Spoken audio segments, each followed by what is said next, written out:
So like, I think I fucking hate Batman. Yeah. If I'm being fucking honest, After reading all this, I kind of hate you, but like that's cool because like I'm used to this is what we do, and like this was your idea, but like fuck this shit. Like this was not. You want to enjoy fucking. Yeah, you want to enjoy.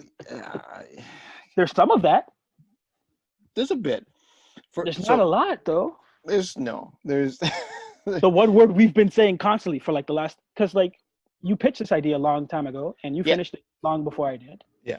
So let's preference this too, right? So when I finally caught up, like I kind of did all of this reading in like 6 days, if I'm being honest.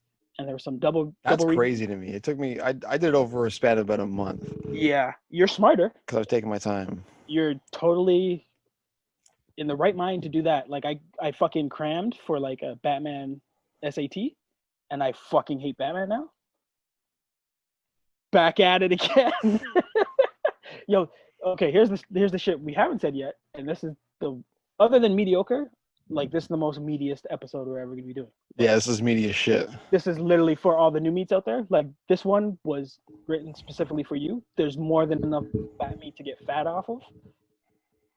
This motherfucker's like, it's so fucking meaty. Meat. You're not gonna find one meatier than this meat. And there's no lean. It's all fat ass meat. So much meat. I think I'm gonna be a vegetarian after this. So much meat. Back at it again, like we never left. Coke and Dank and Coke. It's the Lethal Weapons. Hey Dank. Hey Coke. What did Batman do when he went shopping? I hope it has something to do with meat. Got ham.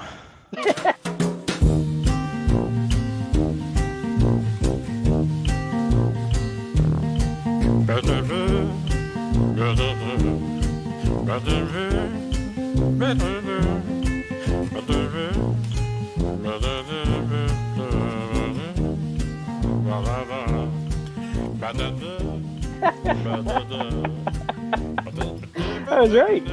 You're right. That was fucking awesome. I would end the episode right there. Yeah, we could. Because it's not gonna get any better than that. No, we said it was the meatiest. That's, I think, one of the first times I've ever mentioned meat in the dad joke. So, suck it. You named the episode Bad Meat. Yeah. And I had no idea walking into how much meat you were talking about. So like, fuck you for this. But like, so okay, to clear up everybody, the two people that listen, April 17th of this year, DC, the official DC Twitter, tweeted out a little Batman question. Which 3 Batman stories are at the top of your reading list out of a choice of 9? And they were Batman Year One, Batman The Dark Knight Returns, Batman The Court of Owls Saga, Batman The Killing Joke, Batman Knightfall, Batman Gotham by Gaslight, Batman The Long Halloween, Batman Hush, and Batman R.I.P. Got it? So those 9 books, they wanted you to choose your 3 favorites or the 3 best. That was not hard. That was not hard, but they made it. They posed the question of these. They did this on purpose. They chose these 9 books on purpose, and I guess they figured it would be a tough choice. Like you said, it wasn't. Yo, there's a lot of mediocre. So we went through. We read them all. Some of them were for the first time. Some of them for the second time. Some of them for the third time. Whatever you want to. And right? a couple rereads. I read it and I went back and read it again. I was like, yep. This gets bumped up a little higher. As did I. So we're gonna give you the definitive top 3 out of these 9. Because who else would you trust with decisions of this magnitude? Clearly. Would they even? Yeah, they can't trust anybody. You gotta trust the Lethal Weapons. Come on. You have to. First time saying the name of the show on the show. That's true, isn't it? That's... Comic Patrol. That's how meaty this fucking episode is. There's so much fucking, like, I've been biting like big hunks of meat, bat meat. So fucking meaty. And you read these all just in a greasy. week. Yeah, pretty much. And I hate That's Batman. Crazy. Actually, no wonder I would too. I hate Batman writers. Yeah. I feel like, hot take, I feel like only 3 writers know how to write him. Out of these, yeah. Out of this, we can't say 9 because there's a couple repeats. No, I think there's 7 in this total. My hot take is like only like 2 really know how to fucking write Gotham villains. Because a lot of these books have a lot of Gotham villains, but don't know how to fucking write Gotham villains. Yeah, that's what I mean. This was not, like you said at the top, this was not a difficult choice. No. To get the good ones. This was a difficult choice of why did you choose these books? Yeah, because I know of stories, bad stories, and so do you, that are better than Yes. most of these. Yes. So this was frustrating. These are the fucking 9 you give out. The official, like, I don't know. They Let's must go. Let's do it. All right, let's get into it. First one up is Dark Knight Returns. Number 9. Wait, is this a No, this is the longest.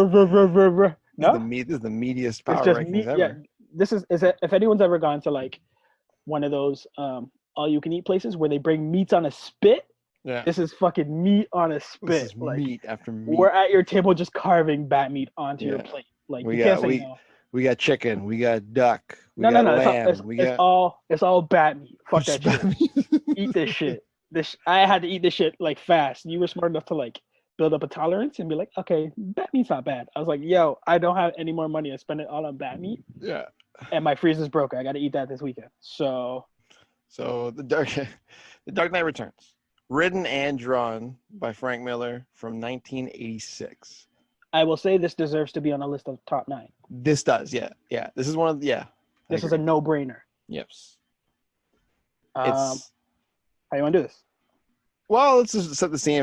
Anyway, Batman has been retired for 10 years, and the city has spiraled down into the crime and clutches of a gang called the Mutants. That's more or less how it. Amazing premise. Right? Yeah. You're setting up new villains, and you're setting up Batman's not the same dude that you've expected for the last 50, 40 years, whatever fucking how old he is now. He's actually old Batman. Amazing. And he's out. He's been out of the game for 10 years, and Gordon is about to retire himself. He's like pushing 70 at this point. So, yo, fucking Alfred's pushing 100. So, like, yeah, no kidding. this like Book of 9 made me hate how like they fucked over Alfred. Anyway, considering.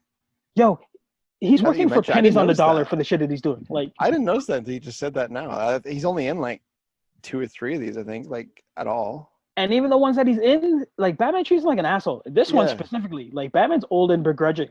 And like just set in his ways and like a dick to like Alfred in a few scenes that make me laugh. And you're a big Alfred Pennyworth fan. So yo, like he's a cleaner for me. Like I feel like this, and in one of the books we'll talk about, like he fucking knows Morse code. Like I was like, oh yo, big ups on Alfred. But for this book, yo, he's 100.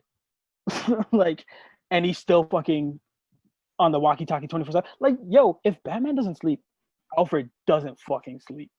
No, and especially he's pushing 100 now. Like, fuck, man, the guy needs his naps. So this is one of the moodiest books, and it's great because a lot of the scenes take place where Bruce is in his fucking living room with the amazing window pane, and him just watching TV. So like he's literally an old man in his chair.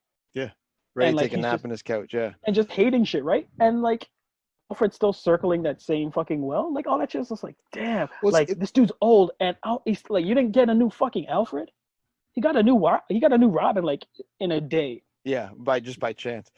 But it's cool though, like how the way he was brought back in too. I watch all the news reports, like he's like, I'm out, and it's kind of like the way the city's just spiraling into more and more mess. He's like, so yes, I want to talk more about the actual comic. Did you give shout outs to the artist of it? Yeah, Frank Miller. He drew and wrote both. He wrote and drew this, which is wholeheartedly amazing because if you didn't notice about the paneling, it's all fucking like full panel, like 4x4. Like it's usually 16 paneling, where it's like he's squeezing as much fucking information as possible. Like Frank Miller understands that like he built Gotham. Like this is a world building comic book. Yeah. So he uses the media for you to like know what the fuck's going on everywhere else. And any opening paneling is usually what's going on with Batman. So like it's fast, it's quick pace, but it's so fucking claustrophobic. Like you can see there's a tenseness, and like time's running out. Like Batman's old. He's already on the clock, and the fact that he's coming out of fucking retirement, like it's such a great dynamic with the book. Kind of like it's such a page turner, and you can get more information from all these little cracks. Like the news reporter, like the news reporter has like the mutant leader on, Sons of Batman on. Like it's so like the media is so fucking such against Batman too. Like he's really back to being the outcast, which I appreciate about this book. Like he spends like 2 minutes in the public like hero spotlight, and then everyone's like, nah, fuck this guy. Like he's dangerous to kids, he's dangerous to the city, he's dangerous to the mutants, he's dangerous, we can't have him. And Batman's just like, yo, I'm old. I'm just trying to finish this one last. Yeah, he just wants to. His whole motivation is that the spiral, like we're saying, the city's spiral out of control. It's like so much so that he's like, I got to get back in there and help clean it up. And there is a. What's funny is that this is one of the meatiest out of all the books, as in like just the thickest and the lot. There's a lot to bite into, yeah. But it doesn't have an entire rogues gallery. It's got Two-Face, the mutants, Joker, Superman, and the government. That's right, and then a bunch of petty crimes, like that guy who shut up the porn theater and stuff, right? But fair enough. Which is why, like, the first half of this book is fucking amazing because it doesn't have Superman, it doesn't have Joker. It's a bit of Harvey, and it's really fucking around with like Harvey's mentality and his psychology, which is sick. Like that was so amazing. That's like some of the best writing because they understand. Even him fixing his face, he's still living with scars that are all internally. I thought that was amazing. Because you and I, for anybody who's been listening, they know that we're big Two-Face fans. Yeah, he's the best. He's yeah. It was funny. We found that out by accident that he's both our favorites. But anyways, like you said, it's the psychological examination of Harvey is fucking amazing here because he gets his face fixed and he's still crazy. And it even gives like cool flashbacks to the Batman Cave origin. Like there wasn't a lot of origin stories in a lot of these books, which I appreciated, unless it was built that way. Right. But we just had a small flashback to the cave, and for me, the cave was kind of a character because the amount of fucking contraptions and fucking vehicles and like shit he has to work from that cave for this book is like completely its own character. Like I love how fucking much Miller loves Gotham because you get to see it in so many different angles. But for me, like the Batman cave was fucking awesome. Yeah, it was really cool. And the Batman tank, right? Like so the action scenes in this are fucking some of my favorite because it's literally like Batman pulls up to like a junkyard and fights a whole bunch of mutants, or like and then fights the like titular mutant, like the lead mutant. Like that's why the first book was fucking amazing. Yeah, because he bodies the mutant, and then it ends with Batman and Jim Gordon on the rooftop talking in like silhouette. And I was like, oh, fucking, like, that's the best way to end the book, too, right? Like, he's breaking down in the day of, like, Carrie joins Batman way before you even introduced Jim Gordon. Yeah, Carrie Kelly, the new Robin, yeah. Correct. So, like, Carrie Kelly on her own, that's crushable choices. Like, all that shit, how that unfolded, I was like, this is super weird, right? Like, none of this should really play out the way it is. But the fact that he saved Gordon for, like, the last pages of this one book for me was like, okay, like he understands Batman and Gordon because he let Batman do like all this dirty work and then eventually go back to the roof where it all started with Gordon, and they have this kind of like exchange of, yo, we're not too old for this shit, but Gordon's like, yeah, we are too old for this shit, right? Yeah. Like I totally appreciate that, but that's just the first book. The second book's a complete mindfuck compared to what's going on in the first one. And I think that's part of what kind of killed me on this one is that when he defeats the mutant and everything, you that's said a great ending. It's an amazing ending. It's like, okay, that's the end, and it's like, no, it keeps going. It's like I don't really want it to keep going though. No, like, I was satisfied with that. So then it keeps going, and it's good. And Sorry, go ahead. Yeah. Oh well, like for me, like Joker appears in it, but it turned into a Superman Batman book for the second one. And then they really play up this whole nuclear threat because you get a lot of scenes of Batman just so much, yeah. In Utah. Sorry, not Utah, Russia. I don't know how those two are on the same. Clearly, that's when you think of Russia, you think of Utah. Every time, I think of Utah. Yeah, it's the accents. They sound pretty much the same. They have all these cool silhouettes where he's just punching fucking tanks and shit. But I'm like, I swear there's a Batman book. Like, why do I care about all this shit? Yeah, it kind of gets. One thing I will say too that I liked about it though, we didn't talk about the movie much. I don't want to, but in comparison with the movie, the internal dialogue is there in this one. So it actually gives Superman a voice. It gives Batman inner monologues a voice, like how he talks to Dick all the time. Right. Not his Dick. When he talks to, like. There's a lot of Dick shout outs in these books. But I thought that was cool. He talks to Dead, who we assume is either gone or dead. Yeah, dead. But he talks to him a lot in his head. So when Carrie comes along, he kind of sees like another chance to redeem himself, and he's almost even when she's there, he's constantly talking to Dick. And I thought it was like, okay, there's none of that in the movie. The Superman doesn't have a voice in the movie either. But that's the shit where like you're reading it and like that's the shit like you can question, and it's weird. Like the fact that he was so quick to adopt I didn't uh, like that either. Yeah, it was bizarre. Carrie Kelly, so and like just throw her into danger and be like, I'm gonna train you. I was like, yo, he's making fucking rash decisions, but you understand like this book was great for Yes. for understanding his limitations. Yeah. Like in the second book, he pulls guns and starts shooting like niggas' heads off and shit like Yeah. that, right? And it's Rubber like, bullets, though. yeah, but he even says to himself, like, what kind of fucking coward has to use bullets, right? Like, he Yes. understands he can't. And that's the great thing about the inner monologue. He talks about, like, why the fuck do I need a rope? I shouldn't be climbing a rope right now. It's like, Yeah. Miller understood where Batman was at this time. And Yeah, it's fucking, like, his undying will and his fucking, like, vengeance and his, like, his rage that he's always channeled back into, like, I gotta be the one to exact justice. You know, all of that plays out in both books. Like how obsessed this man is on like just winning, to the point that he'll fight Superman, his most powerful friend, over like rival basically at this point, right? yeah, but like a flip of a coin of like right or wrong. Like Batman just happened to take the opposite side. A very simple conversation, be like, yeah, hey man, Clark, we can't do this, right? But Batman's just like, yo, I'm old and I'm set in my ways. If I have to kill you to get my way, I'm going to do it. which is Batman. It's exactly. He doesn't do it. Yeah. Right, but like we get this great, and that's the like here's a flaw for me. Like you get this great funeral scene where like ultimately Superman wins, and he should wins, but they do this nice like heartbeat where it's like, well, Batman didn't die. He's now underground with fucking the sons of Batmans and mutants mixed together. Like that A line became a B storyline, and now he's gonna build like this new like underground people utopia shit. Like what? Yeah, it was a bizarre. It was a yeah. They should have left it on just his death. Would have been. And they killed meaningful. fucking Alfred. Like he passes out in the middle of like the hill. That's right. When Batman goes down, I was like, yo, you guys don't like. I wish this was split into two. If we could talk about two of these separate books, and it's the same thing with the movies. I could talk about how much I enjoyed. The character design of the mutants, like that shit in itself. Really cool. Like so out of pocket compared to like his rogue gallery, but fits perfectly into it. Yeah. So like you love Frank Miller for just be like, I could have done a whole bunch of scarecrows or some shit like that, but like I'm gonna do mutants. And even I can't remember her name, but the big Bertha with the swastika on her. Oh yeah, what was her name? I can't remember, the Nazi lady. I can't remember. And even fucking how that's how the second book opens up. Like he's dressed as like old immigrant. I need soup. Like grandmother to like take her down. I was like, oh yeah, this badass, right? But like Kelly's out there, like Kelly's in a line of danger early, and then the fucking sick reveal is like, yo, she's 13. Yeah.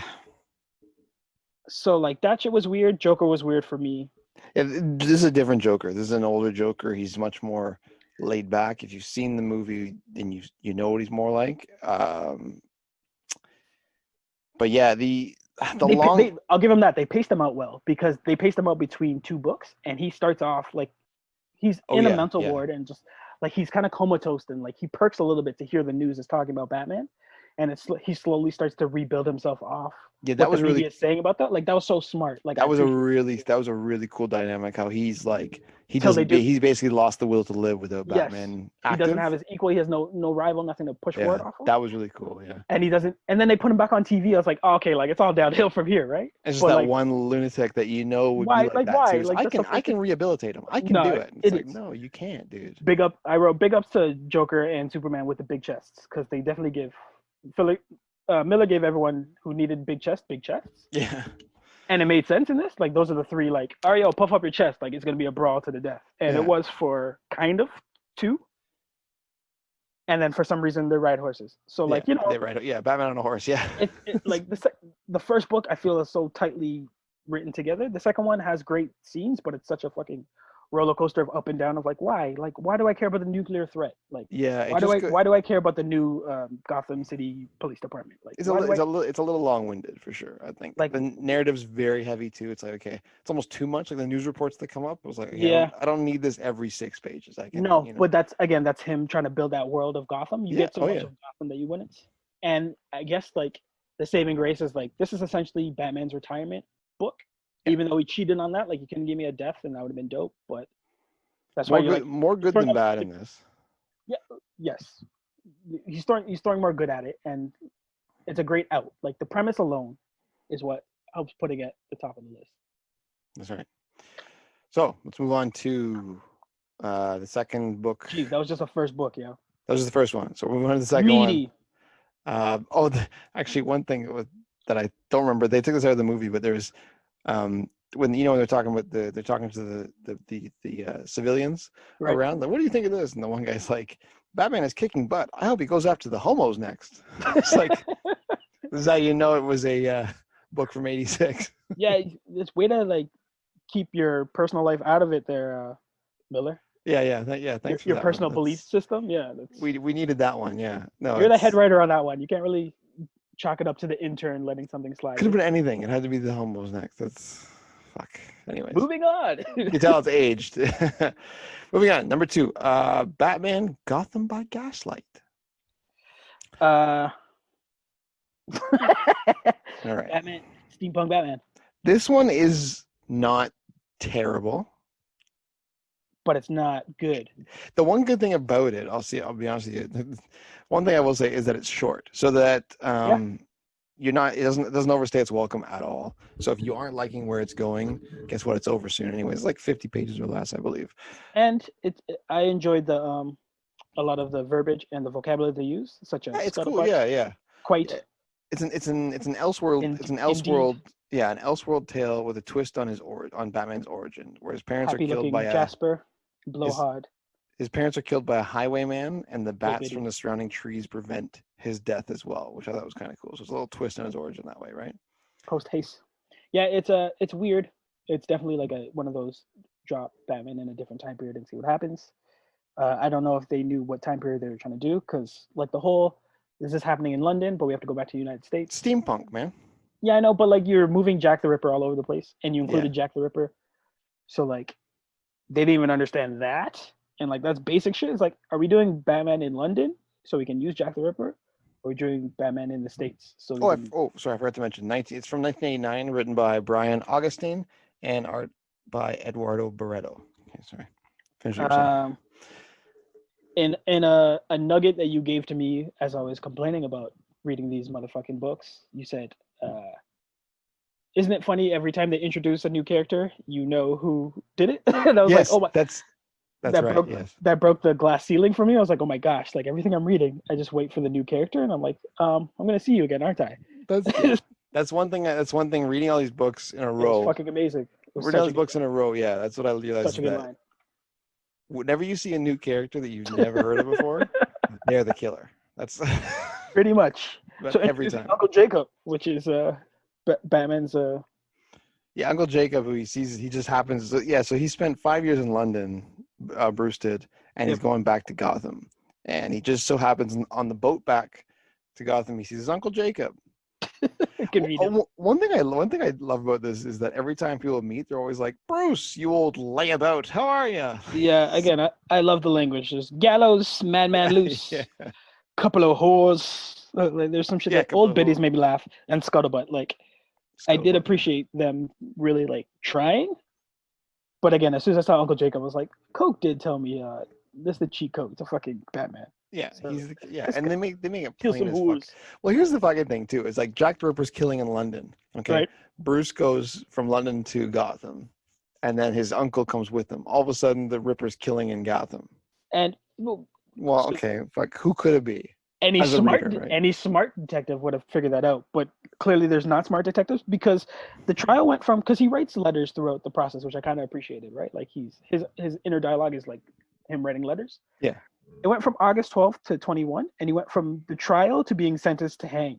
It was like in 9 days. In less than 2 weeks, and I was like, man, God damn, like steampunk don't waste no time with the justice system, right? They're like, you're the killer. He's like, nah, it wasn't me. I wasn't there. It's like, it doesn't matter. You're in trial.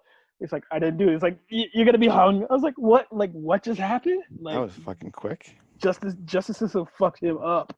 I will say the early pages of when he had his childhood, the analysis of his childhood trauma, that was cool. Where he was talking to the shrink. Yeah, but the rationale for why Uncle Jake wanted to kill all these whores, being jealous of Thomas forgetting Martha. That's right. That was really cool. Yeah. No, I didn't like that. That was paper thin. Fuck you. Why are you killing whores because you didn't get this girl? That was cool. No, it was 30 years ago. it was cool. I didn't like the reasoning. I like that they opened it up though, and it's like, dude, there's something wrong They Like, you're tried. mentally fucking Yeah, ill, and they it's tried to give him something. I was like, I wish you just rather said like, I wanna blow up the world, and like I have this laser that shoots a blue beam. Like, yeah, that's kind of I wish they went for that because it would have been turn of the century. So like, you would have this giant steampunk machine where you have to like crank it oh, and you turn wanted it. that. Like that would have made me laugh. That's more interesting. Like for him to just be jealous and like, yo, you're just fucking over your nephew, and you let your nephew fucking die because you didn't get his wife, like his mama. Yeah. Fuck off. So stupid. So This is no, trash. but This is trash. I appreciate no, like I said, I appreciate the effort that went into that. There, they tried. They did, but But like I said, the good thing about this is that it's short and it's not as bad as the movie. okay. Here's my question to So, you: what would you recommend to people? This Gaslight comic or the fucking movie? God damn. Because you know The the right answer. yeah, it depends. I would No, probably it doesn't. You know the right answer. I'd recommend the movie. Exactly. The movie is terrible, but you'll Yeah. enjoy it more because they're at least trying, and it's bad. These guys are trying, but they couldn't find a higher level than like shallow water. It's so mediocre both ways that's like you could have been great if you like thought about it more. And they're But nothing. They're it's nothing terrible if you alike. just like if you threw in like steampunk Killer Croc or steampunk Penguin. I'm a little more interested in what the fuck's going on. Yeah. Yeah, you're right. But That's no, not it's Jack the Ripper and Uncle Jake very limited Uncle amount of detectiving. killing hooters. It doesn't matter. This is your killer. Arrest him. Like that was Bruce's flex. Like he's telling that to cops. I laughed at that shit. I was like, all right, yeah. Like it's like I have no time for your like back and forth. Like this is the killer. Fuck you guys. Arrest him. Like so, you know. All right, so let's that was the shortest one. So the next one, The Killing Joke Classic. from 1988, written by Alan Moore, drawn by Brian Boland. Classic. Very good story. Very influential. Yeah. I was just gonna say I kind of think it's a little overrated, but I mean at the same time because of its influence on comics and the style of it, I kind of won't say that. I agree with you, so I will say that. Okay. But we won't talk about it as much depth because you guys, if not, you'll listen to our Alan Moore Hall of Fame, the good and the bad, the what was it, the light and the dark? Yeah, the Pride and Shame. Well, The that's pride and shame. that's a long way. That's a bit of ways out, but yeah. Yeah, we go into extensive depth on The Killing Joke, so we'll give our real hot takes on it. But as many people as they've accredited to this work being so iconic, the same amount of people are like, will automatically put this on this list, and then it loses something because I think we both agree this is an amazing Joker story. Yeah, it's not. It shouldn't be on this list. But in terms of like Because, Batman, yeah. it's good, but really we're only talking about like the final scene. Like when He's not even written well. Like I don't like. no, and he's always behind. Pardon the pun, the joke. Like he's playing catch up to everything that Joker's like reliving or flashbacking to. Yeah. Like we learned so much how fucking methodical and like dangerous Joker is in this, and it's amazing. But like the best part of the story is when Batman makes it to the funhouse and he has to work his way through, and then the final face off between the two. Yeah, that's really cool. But I mean, like the beginning, the first scene when he visits him in Arkham, he's all like, it's so not bad. Like you wouldn't hear Batman talk this. He's all go, I'm gonna kill you or you're gonna kill me. Yeah. We're gonna end a murder. What I was like this. He doesn't talk like this. Like I don't the fact the conversation went on as long as it did, I feel like a true Batman would have looked through the fucking peephole and been like, who the fuck is this guy? Yeah. Like that's not fucking Joker. And then like the guards look at him like, wait a minute. And like they go in and figure it out. Like Batman on his like he would have had fucking his own camera in that cell kind of shit. Yeah. So like he didn't seem like a smart detective, but that's why yeah, exactly. And that's why I rate the final scene. This final scene where like I believe he snaps his neck. And like, I believe he doesn't, but and it's left open. Like that's the genius and more that we talk about when we do his breakdowns. And he left it ambiguous that fans literally to this day are still arguing what the ending is. Yeah, and you could tell that he was far more interested in the Joker character than he was the Batman character, because he usually when he does his work he picks one and he deconstructs it. Yeah, he deconstructs the characters and rebuilds them. But this one is just like Batman talking about killing. I was like, this doesn't really. But Well, yeah, again, anyways. like Batman seems so reactional. Like he had to react to what happened to Barbara, which is heinous. He had to Mhm. react to like go getting Gordon, which like sucked. He had to react to like what Joker's final like viewpoint. And Joker understands the relationship way more than Batman does, which doesn't make any sense. Yeah. Like I love when they write Batman and Joker correctly. They both understand who they are, but from completely different standpoints.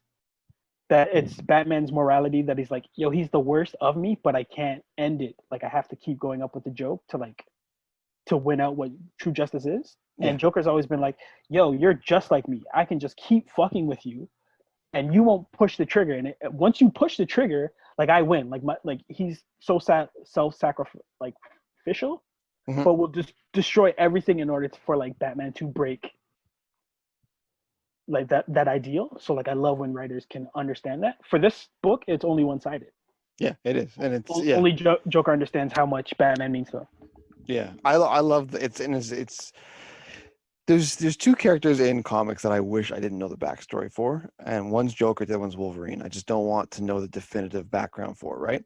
So Yeah. in this one, you get the you get the backstory of Joker in it, but then later on in the book, my favorite line in the whole thing is he says, if I'm gonna have a past, I prefer it to be multiple choice. And it's like it's just a one line in the book, but it's kind of like, Yeah. wait a second, does that mean everything he's been saying is fucking made up? A Like, does lot, that yeah. that even happen? Like the first time I read it, I kind of missed that, and this was the third time I read this book, and I noticed it the second time, but I read it this time again, and I was like, that's like the best line in the whole, because you don't know if he's because it's Joker, right? So Just it's bullshitting, like yeah, this entire time. it's like A false memory. when Heath Ledger was Joker and he kept showing Yeah. up to people and he'd say a different origin Different story. You story know how about I how he got got these these scars. scars? Yeah. I fucking Yep. love that. So I'm like, Yeah. man, this they say it's his origin, but is it? I don't know. Yeah. We don't So know. again, it's a great, more written Joker story. Yes, Batman is not well written, and then this should not be in this list, but it's a good story in its own right. But he snaps next in the end. So Yeah. Also, that last joke is good too. he does kill him. I The had to last read it a joke is couple good. times. I had to read it a couple times. Did you read it a couple times? Oh, okay. Yeah. I thought it was funny. You know, that's Anyways, why he died. It was a bad but joke. yeah, we're purposely being a little short on this, so we'll talk You'll hear about more. the next one, which we're not going to be short on. Batman: The Long Halloween. You mean you don't want to take a year and a month to figure out what we think about this book? Yeah, I'll tell you what I fucking think about this book.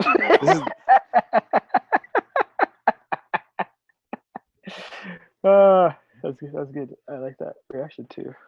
This is when I questioned if we were friends or not. This is the most overrated book on this fucking list. Possibly the most overrated book in Batman mythos. It could be. The way that people reacted during that fucking tweet that went out, this was far and away one of the top ones. This and I think Hush and Dark Knight Returns, to your respect. Those three were the three most popular answers for the original tweet. I don't understand how anybody could fucking think this was one of the best books, best Batman books ever written. It's to its credit, it's very stylistic. So it's very stylistic. Awesome. It features like, the entire Rogue Gallery. I don't know if that's to its credit, so I wasn't going to count that as that. No, it feature. I didn't. They're not used well, but it features them also. I wouldn't even call that but like these are the positives I'll give it. Using the entire Rogue Gallery isn't really a positive. Like that's a flex. Your setup is a good kind of fucking positive. The fact that you're like, yo, each holiday someone's gonna die. That's pretty cool. It is, but how you fucking executed it was like what terrible. Yeah, but what the fuck was he? What the hell were they doing in between each holiday? Nothing. I don't know. This guy's the greatest detective in the world, and he can't fucking figure out anything during the month-long span in between holidays. Like, year and a month. Year and a month. No, I know in total, but what was he doing for the 4 weeks in between? But here's the weird question I kept asking myself. I don't know if this makes Batman look better or worse because, each month he'd steadily take care of whatever villain flavor of the month it was. But like, you couldn't solve the overall murder. Like you're just like you're waiting for them to say like put the bat fucking signal in the air so you can go solve this little shit. But you're not paying attention to the big like crime. Like there's a big picture and there's like little pieces, and he kept going to the little pieces. And just like again, he deals with Dent, Solomon Grundy, Scarecrow, Riddler. There's a leprechaun in here, Catwoman. Like the who's on New Year's? New Year's was Joker. Joker's in there a couple times. Mhm. They literally threw everybody they could at this fucking book, but to whose benefit? Like, it didn't make me feel better about the Rogue Gallery. I saw them and I was like, well, No. like you're not even like doing them justice. Like, you made them jobbers, and then like, do I trust Batman who monthly can like dummy these dudes down? But like, you can't plan ahead for like 2 months, or like it took you a year. Like that Yeah. took you a year and a month to figure out who the fuck the killer I was. And I don't even think he figured out who two killers were. no. They no. What? Okay. Well, once again, I forgot to mention the year. This ran from 96 to 97. Written by Jeff Loeb, art by Tim Sale. But yeah, you're right. He didn't find out who the killer was. The reader finds out who the killer is at the very end. Way But before. just to kind of give an idea of what this is all about, because I did write this down. So just as the two mobs compete for control of Gotham, a killer who only hits targets on holidays, starting with Halloween, which is Falcone's nephew, is loose, and Batman, Dent, and even some villains are trying to bring him down.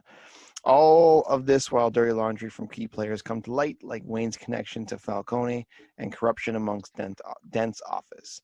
I will say this, it does touch on the topic of Batman's presence, how his presence alone lures crazy villains and lunatics to Gotham, and his denial of admission towards that.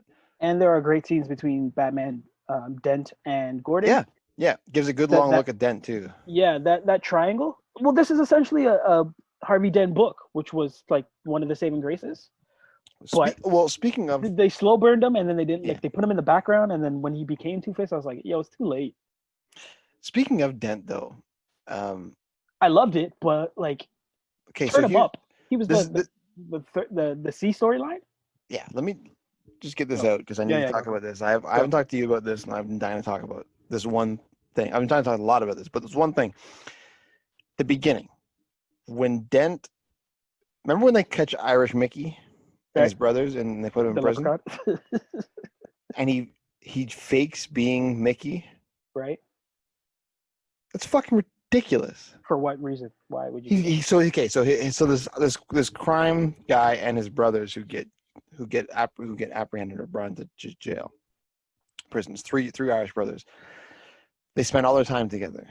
They do all these crimes together. They pull one out, and Dent disguises as him, goes into the cell and starts asking questions to try and. You don't think they'd fucking notice?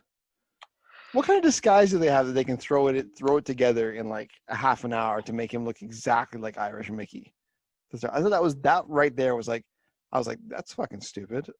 I was like, yeah, that doesn't make any sense. I had to go back and read the page. Like, am I reading this right? I was like, this is fucking stupid. So that's not the worst part of the story, but that set the tone for me. Like, I was like, okay, what's gonna be terrible? This doesn't make sense to me. This isn't.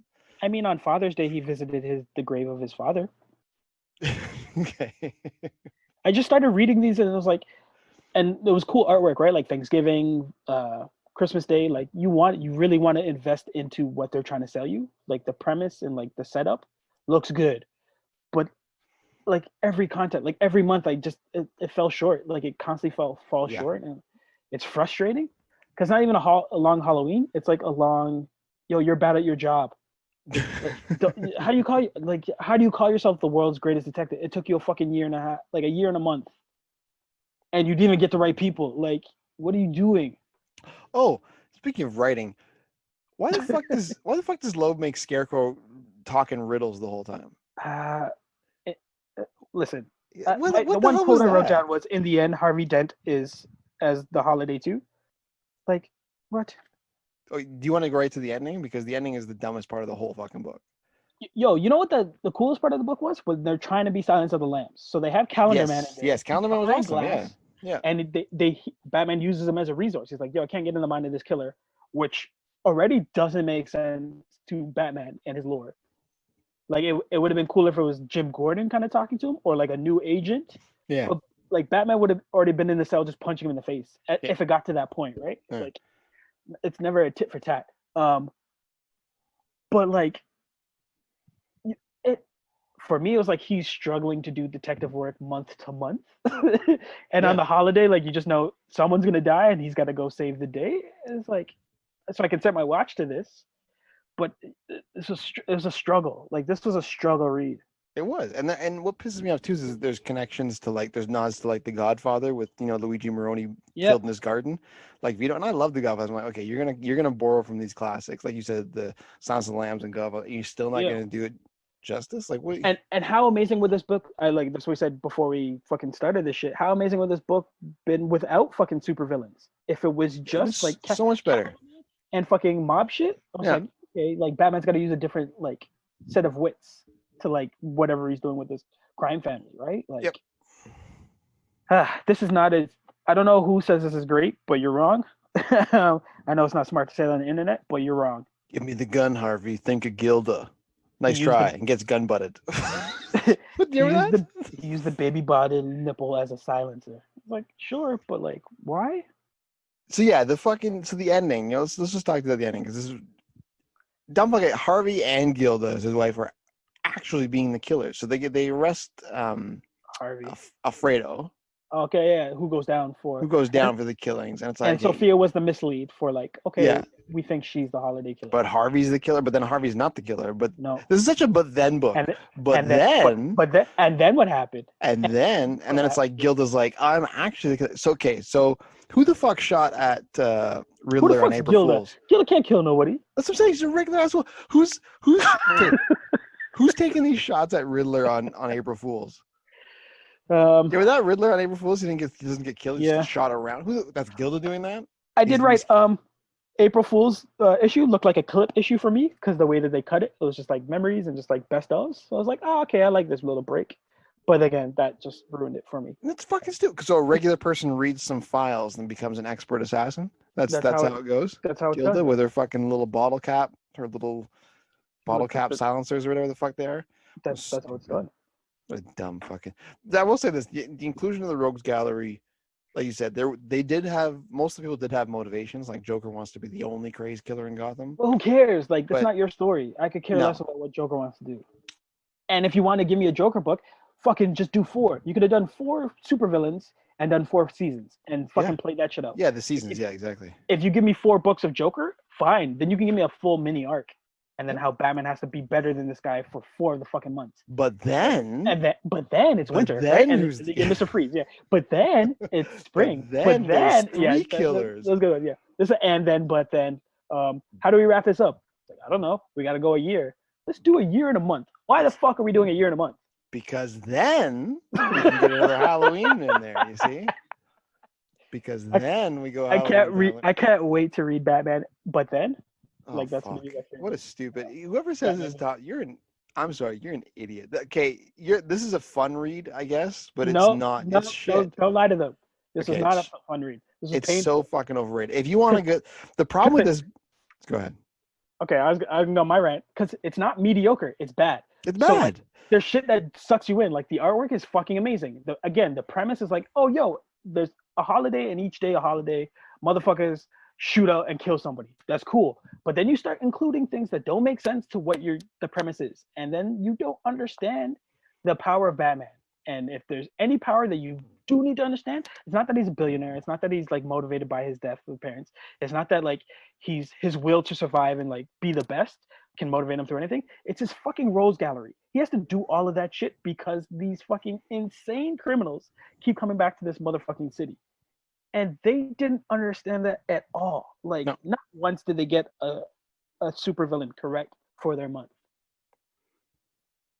No, you're right. So yeah, don't say this is fun. This is not fun. If this was Gaslight, we can make stupid jokes about it. But we have more like, what did they mean when they did this? Why the fuck is this with this? Who the fuck is Gilda? Like, and they fucked up our favorite. Like this could have easily been a great Harvey Dent into Two-Face book. Honestly, what's really bad about this is that what's really bad about it, the sequel to this, Dark Victory, is much better. But you have to read this before you read that one, which sucks. It's always darkest before the dawn, Coke. But yeah, I guess. Yeah. I want to fucking walk in a building, ass backwards with my pants down. Give me the gun, Harvey. Think of Gilda. Can we move on? Try. Yeah, let's move on. This was a punishment. Fucking stupid ass book. Young Falcone though. At me all you want. It sucks. Okay. Batman Knightfall is the next one. Well then. This is written by Chuck Dixon and Doug Moench. Art by Graham Nolan, Jim Bellant, Jim Aparo, and Norm Brayfogle. If you're wondering why there's so many artists, because this thing went on for fucking ever, it feels like. Yeah. It was from 93 to 94, the main one, but then we're only going to talk about the main one until John Yeah. Paul takes over. After that whole Knightfall version, because it's different. It's Knightfall, but it's different. We're not including that. No. So But this is the first, I would, 12 issues, I think? Based on how this went, I wouldn't be against checking out the rest of the shit. Yeah. But there's a lot. I will say of all of the stuff we read, this has the best opening and kind of intro to a Batman book that I've seen in a long time. Yeah, just to clarify, this would be the Broken Bat arc, because there's the Broken Bat, Knight's End, Prodigal, Crusade, Search, whatever. Yeah. Anyways, go ahead. Yeah, well, I hope we read the same thing, but the whole opening of Bane being born in a prison and Bane's upbringing and how Bane became Bane, that shit was fucking amazing. Really cool, yeah. It showed how fucking methodical he is, how vengeful he is, how meticulous he is his planning, his environment, like how he had to become this monster of a man based on everything that there's just scenes where his mom dies and they're in prison and they don't have money to bury her, so they just chuck her over the fucking edge of the cliff. And as a kid seeing that, I was like, this shit is fucking dope. Yeah. And grimy. And he's smart enough to plan, train, become stronger and better. He fakes his death knowing that he's just gonna get chucked over the fucking cliff. And when it happens, he breaks out of fucking fights a shark. I how do you not fucking love Bane? This is just the intro. Yeah. So I'm hooked. What's good about this one too is they do run quite a few rogues, but they don't go for the big guys. When Bane when Bane starts his whole thing, he unleashes Arkham inmates and has Batman run a gauntlet of his rogues, which include Mad Hatter, which we know, Film Freak, and Croc. So there's the first trio. So it's a mixture of not really the best guys. Before you even get into that, before that, he makes his own rogues gallery, his own squad. That's right, his little crew. He assembles his again, we talk about methodical, this is the best. I've read good Joker books, but this is the best understanding of a character I've seen in a long time, because you get his origin story, but how he works as a criminal mastermind. And his first step was I need my team. Yes. And then from his team, then where you're talking about, he goes and gets the rest of the rogue gallery. And I was like, I haven't seen it like that. To this level where I was like, this is so smart. Yeah, he has this is the villain I'm scared of. He has his inner circle, and then he's like, all right, let's unleash Arkham. But yeah, there's the Mad Hatter and Film Freak and Croc, which is kind of cool. So you get some different people. Right. Amygdala and the Ventriloquist with the Maxi Zeus cameo. Great fucking lines and just panels. Maxi Zeus, yeah. Zaz is a really. Ventriloquist is looking for his dummy, and he uses a sock instead, and there's some good hot takes that I enjoyed. I'm glad you brought that up, because that was my favorite part of the whole book, was his arc of finding Scarface. He uses the weirder and weirder puppets along the way, the Socko, the rat who rats, and with the rat who can't stop ratting, a monkey, a duck with a gun, a policeman. That was, it ended, and I was like, keep it going, keep it going. I want more of that, because that was odd. Because I don't care what the ventriloquist. To his credit, this is a writer that understands his characters, because as all of this is going on, you're still getting Batman information, but it's kind of the B story until it needs to be an A story, which is amazing. Yeah, because you really just see how Bane is chipping away at Batman's armor. He keeps setting these guys to not yet, not yet, not yet, and then he'll slowly appear. Because we have great fucking issues. Issue number 6 is where Killer Croc goes up against Bane, goes up against Robin. That's really cool in the sewers, yeah. Yeah, one of Bane's side missions is, I'm just gonna kidnap Robin. Let me go fuck with Batman this way. And that turns into a whole puff up your chest, Robin, who do you think you are? And then Robin's like, yo, I'll fuck with both you guys. And Bane's like, I don't give a fuck, right? And then the actual paneling of all of them fighting, I was like, okay, they get it, right? Whoever's writing and drawing this just drew me in. But again, kept drawing me into Bane. I appreciate this as a Bane book more than a Batman book. But when it finally gets to Knightfall issue 11, where it's Batman, Bane has done so much, and you see throughout the pages how it's starting to wear on Batman. Yeah. Which you didn't get to see in Long Halloween. That's what I was waiting for a break, because I was just going to say that. Yeah, the difference between here, the Long Halloween took fucking 13 months. This was all within a very short span of time, and you can see Yeah. he's getting tired. And just like his suit's breaking sore and like down. can't Like can't you speak think his about that. fucking, can't use his like fucking allies into the same level. It's great. It's great. You think about that Zaz issue where he has what was it, the girls is it the girls' school or whatever, like up on at knife point, Right. and Batman has to like talk it down. Like that was fucking awesome. Where the SWAT team's kind of like, Yeah.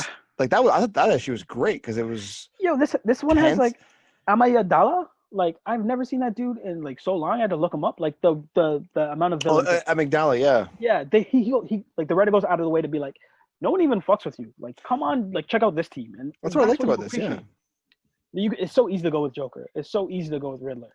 But like dudes that like you don't know how it's gonna hit Batman, especially the fact that it's not just a solo book between those two. It's Bane sending you for a specific reason. So if only you're just there to hack the leg, so Bane knows I get to hack this leg later on, and then that's what happens in basically Knightfall 11, where like he shows up in his fucking house, like I swear he comes through the Batcave and he's just like, yo, you're fucked. you. And Batman's like, oh, yeah, and that's a great face off too. Like they have the fucking. I have the quote from what Bane says. It's like, I've known you since I've lived in the hell of a dark hole.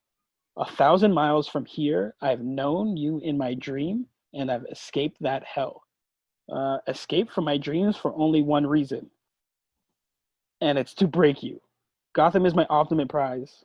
Gotham is my ultimate prize. You have it. I want it. Like, goddamn, you don't have to tell me anything else about this fucking villain or like the adversary.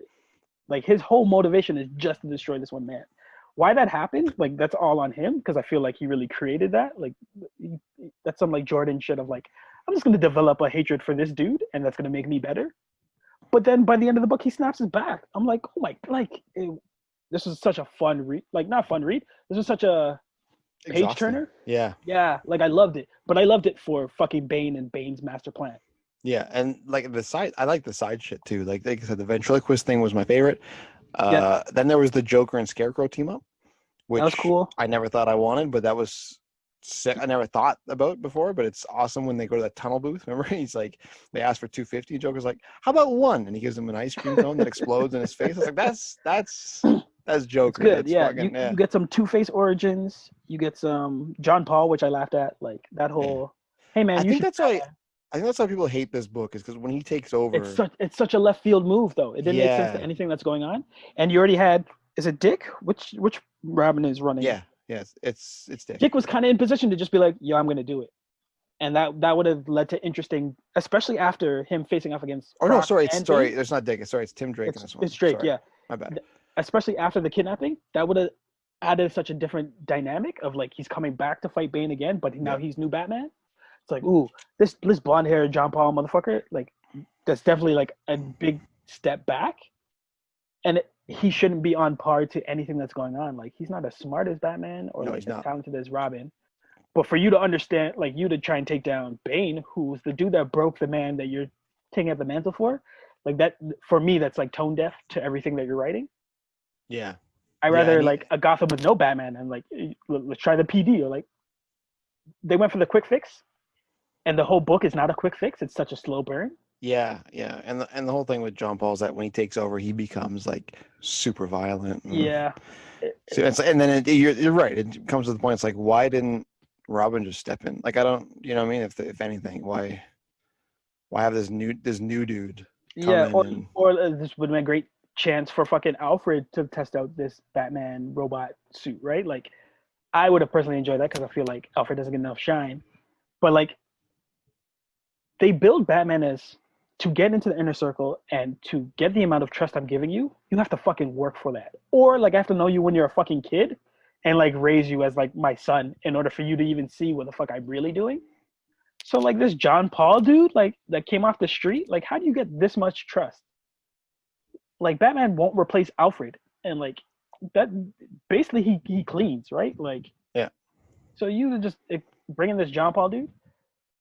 Yeah, there was a build up for this beforehand, but guess, but nothing equaled the levels of attention that they paid to Bane. And if you're saying that like John Paul is the sub boss before you get to Batman because Batman lost whatever, like if you're role reversing, John Paul's not even a good sub boss. Like he No, would get but dummied faster than Batman. keep in mind that this whole Nightfall thing happened because it was a response to fans wanting more grit as Batman was losing, like back this in the early 90s, Batman was losing popularity to Wolverine and Punisher specifically, which are both gritty. So like the fans like, we want grittier Batman, we want grittier Batman. I was like, all right, well, here's your grittier Batman. We're gonna break his spine, give you this other guy who goes haywire and starts acting violently, and the fans are like, we don't like it. Yeah. So Does he do any detective work in all of this? I haven't read all of his stuff, but I read the beginning of it, and I don't think so. I think he's much more. I'll No, I break your mean in this nose. book, like I'm saying, like Batman does very little detective Yeah. work. Oh, sorry. In this one, no, he doesn't. No, he's just Bane does all the detective work. he's just responding to Bane's shit, right? That's Yeah, and yeah, Bane's done all the backward to be like, I yeah. gotta attack him here. I gotta make sure he does this over here. I That's a gotta great Bane book. Yeah.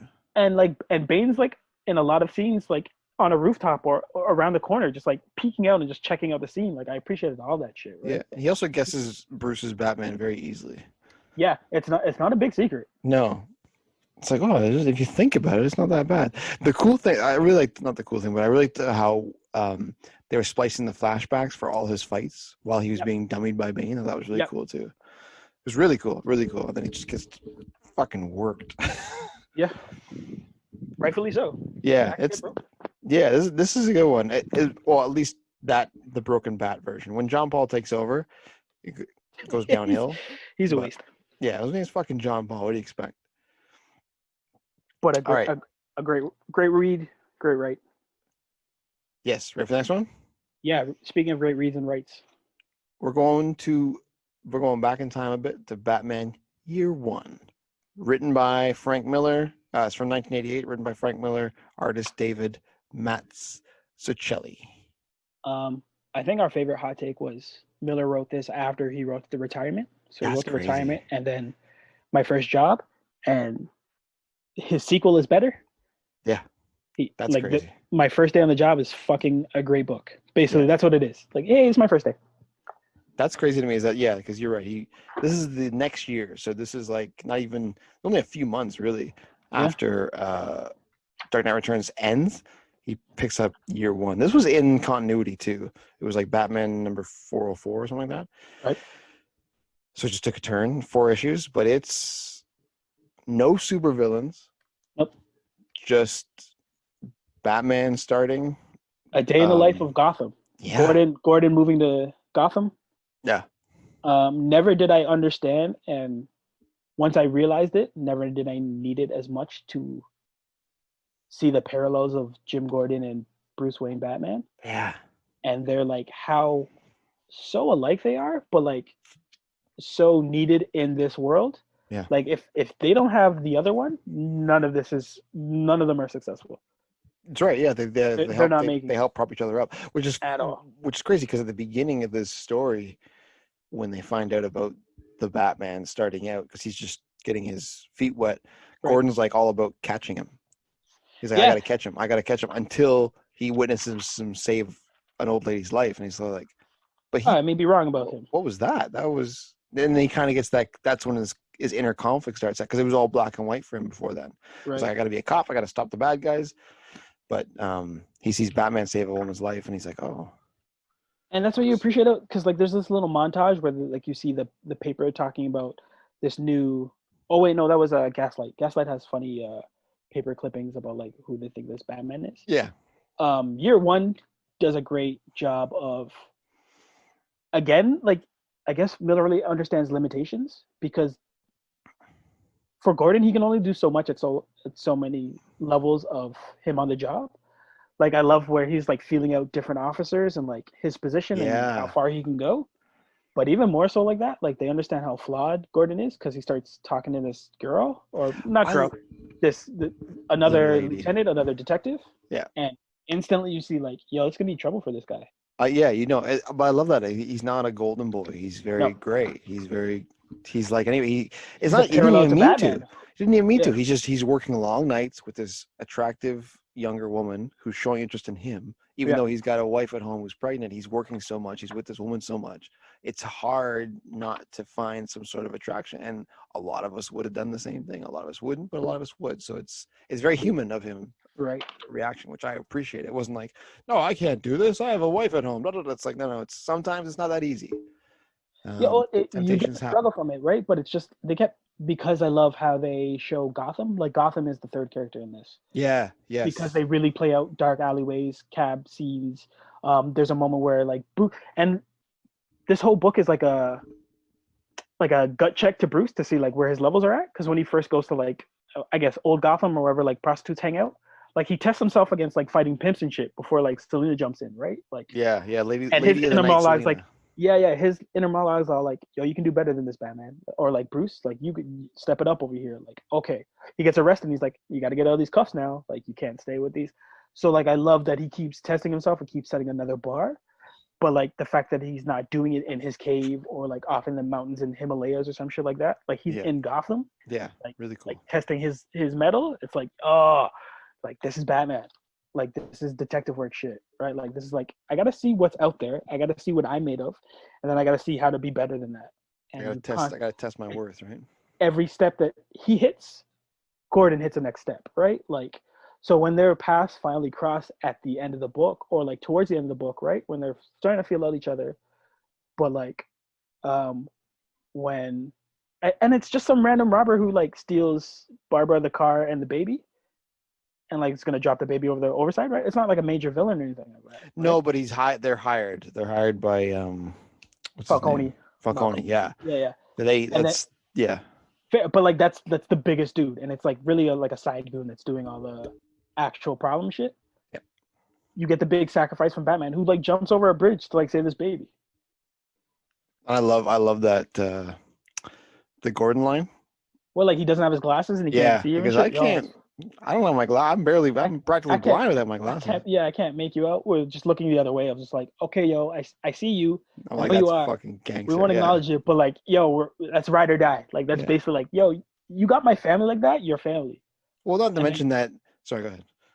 Oh, like I was gonna say, we didn't even mention fucking when he's suited up as Batman in the fucking building, the complex where he's going. Yeah, like, that's crazy. That's the climax. Like really, one of the villains is GCPD, right? Like Yeah. he's just going up against the SWAT, and like the mindset and the understanding of like Batman knowing, I just gotta get out of this building. I could kill everybody and just walk away, but I can't.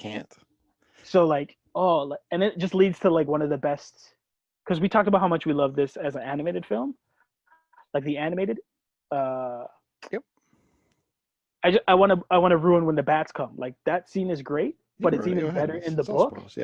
Yeah, like the fact that like Batman was smart enough, or Bruce was smart enough to be like, okay, I'm writing with bats, the whole origin story, right? I found this cave. A lot of bats are in there, right? Because there's a whole drop in the cave, and like I think there's a memory of that. But like, let me develop a sonar tracking that if I need to get out, like this is his ninja banish. Like this is his smoke bomb, right? Yeah. Like I caught all these fucking bats, and like yo, it fucking works. Like it freaks out the cops. It engulfs the building. It adds to his mythos of like, yo, is this guy actually a fucking bat?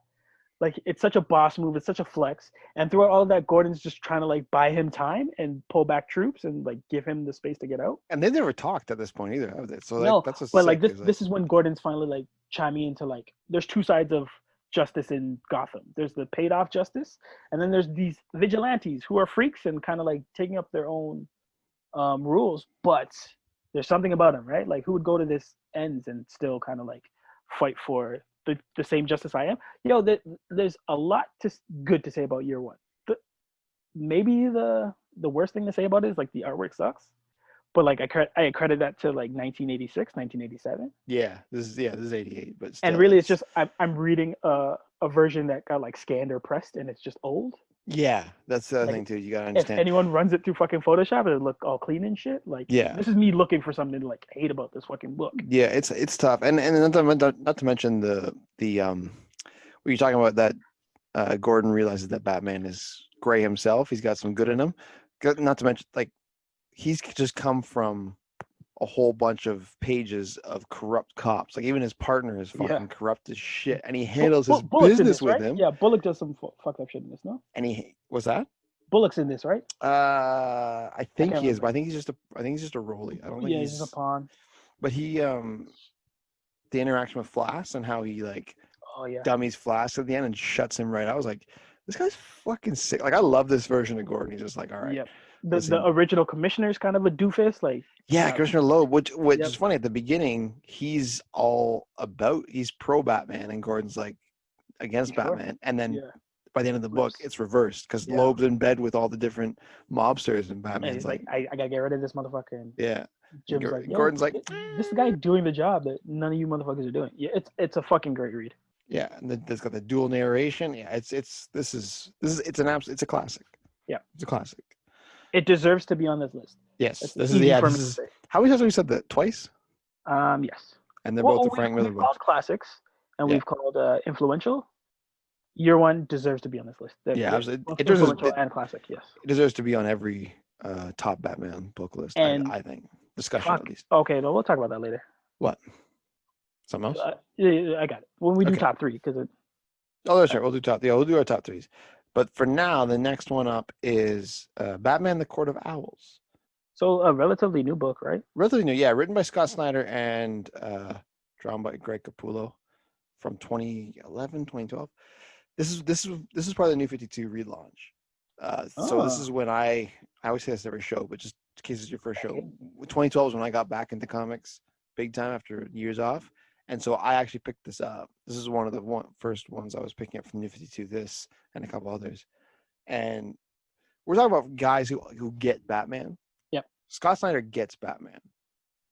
He understands how he works. He understands How he ticks, how he thinks, how he detectives. Yeah, and he's had the balls big enough to create these new adversaries for Batman. Yeah, I wrote new villains and underlined that. Like that, Which is yeah, and it's they're so easy to rely on it, the rogue gallery, but it's not hard to create something new that will challenge Batman. I don't think. what blew me away about this one is this was the first time I think at the time of me reading this was the very first time that Batman had the rug pulled out from underneath him. Like he would throughout the book. So this Court of Owls is this ancient Yeah, give him a family. little preface. Yeah, the Court of Owls is this ancient family or group that's been with Gotham since the very beginning, and they live underground. They live below Gotham in the old Gotham remnants and whatnot. Right. And they're like a legend, a myth. And this is the book as a whole introduction. Yeah, Secret Society. And Batman refuses to believe in them. Correct. He's like, no, it's not true. We're just gonna keep building Gotham the way it is, and Sorry to cut you. Which they do in amazing punctuations with flashbacks to him like chasing down this mythos. Yes. Like they really hammer home like, yo, this has been an obsession for him because he was just looking for a way to justify the murder of his parents. So he put it on Coat of Owls. Yeah. And there's this great like as a child. We didn't talk about the artwork, but I guess I'll break into that a little bit later. As a child, where he finds what he thought the house would be, finally goes into the room where he thought they would be, and there was nothing. And it was just like, for me, it was so satisfying for the writer to understand Batman's fucking drive got him all the way to where he would have got the ultimate answer and didn't get it. He's like, yo, fuck this forever. Yeah. And it's kind of his downfall for this book in the present time. So it's like, oh man, like you understand his drive, his ambition, but like his fear and his thirst and his rage. Like he wants to be right so much, like he needs answers for so many things. Yeah. And to not get an answer for like the unjust death of his parents' murder, it's just like, ooh, this is such a deeper level, like psychologically. Yeah. That's great with Batman. Like Batman's great to invest in his head. That's why I love certain villains that he gets to play with, because a lot of them will either drug him or like fuck with his mind, and then you get to really see where Batman kind of like ticks. But I want to say this is the best looking Gotham in terms of like city planning, like the design of how Gotham works, especially with like the underlying catacombs of where the Coat of Owls was amazing. Like I loved going through the way that they planned how Gotham looks. Yep. I appreciated that. And you were talking about artwork. Greg Capullo, he cut his teeth on Spawn comics back in the day. Right. So he's very, I don't know if he's underrated, but he's a very, very, very good artist who's been around for longer than people think.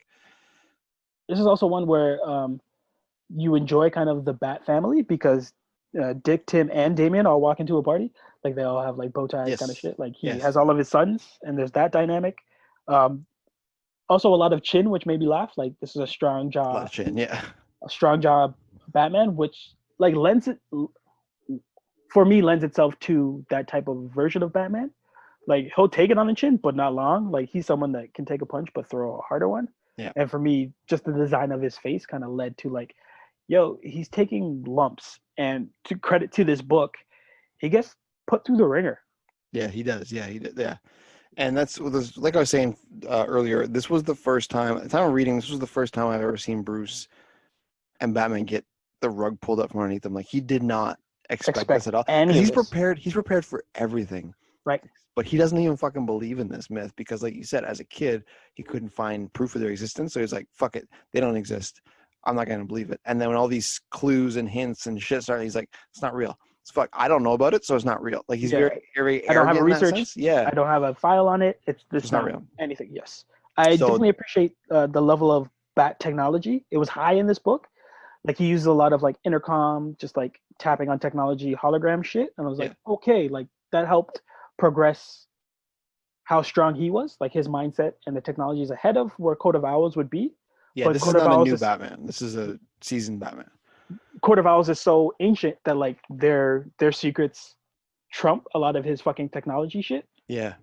Like case in point, The Labyrinth, which when I started reading that, I had to send you a text. I was like, yo, this would be the fucking best movie scene of Batman trapped in this fucking crazy catacombs. And like there's some hallways where it's crazy lights on. And then there's some where it's fucking lights off. And it's all like fucking kids in weird owl masks. Like all that shit was just like, I could see it as a movie or like a scene in a movie. And I was like, this is the best stuff, right? And how'd you like the reverse pages? Like the pages were going upside down. Yo, it tripped me out for a second because I thought the website I was using, it was all fucked up and they scanned it in wrong. But I kept moving down and you see like, yo, they're actually tripping out, right? Like the whole pages go like do a 360, right? Yeah. So when I was reading the book, I was like, what the fuck? Did they print this wrong? I was like, oh shit, that this is meant to be. Like this is real. That's fucking cool. They have great fucking quotes in this too. I talk about Alfred never getting to sleep, but it's either him or Batman says never let your emotions guide you on a case. Yeah. So like that alone is like he was already emotionally invested in the Court of Owls, and then the fact that like his sleuthing, yo, he does detective work through and throughout this entire book, which is fucking amazing. Yes. Because he finds out the layer of the first fucking owl that he's looking for. Then through hard work. Yeah. He looks through like the different like objects and like things that he's kept in his lair. And then it fucking like booby traps and shit, right? Like it fucking explodes. And then he's smart enough to know like, oh yo, there's a next dude out there, right? Like his mindset is trained to be a detective and like he does the work. The fact that he has the back technology helps cover a lot of like how would you figure this out? How would you figure that out? Yeah, I love that about this run. Yeah. Yeah, but like you need those cheat codes. Like you need Batman to have like the Oracle or like a smart, competent Alfred or like a Lucius Fox. Like he needs that. Like yo, just handle the tech so I can fucking push the button and be like, so which road do I have to go down to, right? So like I appreciated that they let his genius be to the level of Owls. Like the villain and the hero are both on the same level. Yeah, it's just the hero doesn't believe in the villain, so they get the one up on him, which is correct. Fucking really cool. Which is such a fucking flaw in Batman's character, coming from an understanding of the League of Assassins. Yeah, yeah. Like, you know, ancient evil like exists, and you he's so appropriate. He's so appropriately arrogant, though. It's like, I couldn't find them, so they don't exist. It's like, well, bro, like, I get it, but keep an open mind, you know? I don't know if I saying I liked how it ended. I don't know if I liked how Batman got out of the catacombs, because he essentially just breaks through the fucking fountain and, like, swims away kind of shit. Yeah, it was a little, because the fountain was a certain type of water. Like, they wrap it up nicely, but it's only to, like, help suck me in for what the next comic is going to be, because he kills the one owl that he thinks is running everything. He escapes, and he's under the mindset like, I've defeated the Court of Owls. But little do we know, the head new villains are like, yo, open up a next grave. Let's just fucking clone the next motherfucker. Yeah, yeah, because we didn't mention that they have these soldiers that do bidding for them, like the undead things that they call talons. Yeah. And what was cool, you mentioned the Bat family being in this too, and how Yep. the reveal that connected to them, Nightwing was actually supposed to be a Talon. right? He had that But thing in his tooth. That's fucking cool as shit. but That's if like, his wow. parents didn't die and he didn't get adopted, he wouldn't have like made it into the whole Right. family tree of that shit. Right. And it turns out like the dude that he kills, it's either I think it's Tim Drake's. So Batman kills the one fucking Talon, and it turns out to be Tim Drake's great grandfather, right? So Yeah. it's like all these predestined roles for the Bat family could have turned all of them left. The great what's the word that like sucks you in, right? Like the ending scene isn't with Batman, it's really with the Court of Owls saying like they open like you just see the hand and like him sending off like all these grave Talons off to like go do their bidding, right? So Yep. it's like your mind jumps at like what it's going to be for Batman in the next kind of book. Yeah. Because the current book they were reading was such a great page turner. And there was during this was almost this is basically a crossover too, because I was reading Batman and Robin at the time as well, which was about Bruce and Damian, and there was crossover issues between that and Nightwing and I think Batgirl as well, where the Court of Owls and Talons would show up. So I know in Batman and Robin there was the Talon that showed up to try and take out Damian and shit like that, and it was like a 1 or 2 issue thing. So there was an outreach in this, and it covered all the Bat family books, which is really cool. The one knock I will say about it is that it goes back to the whole new characters, the villain, right? With Lincoln March. That reveal, I'm your brother. Yeah, I don't know about that guy. Like, come on, like, I didn't think he needed that, but there's a moment early in it that Jim and Batman are talking, and it seems like they're basically finishing each other's sentences. So I really loved how much the writer understood. That's good. Yeah, that's good. I didn't notice that. Yeah, you're right. How in tune fucking Jim and Bat are, because that's I think like that's his best relationship. I think that's at this point better than his with Alfred's. Yes.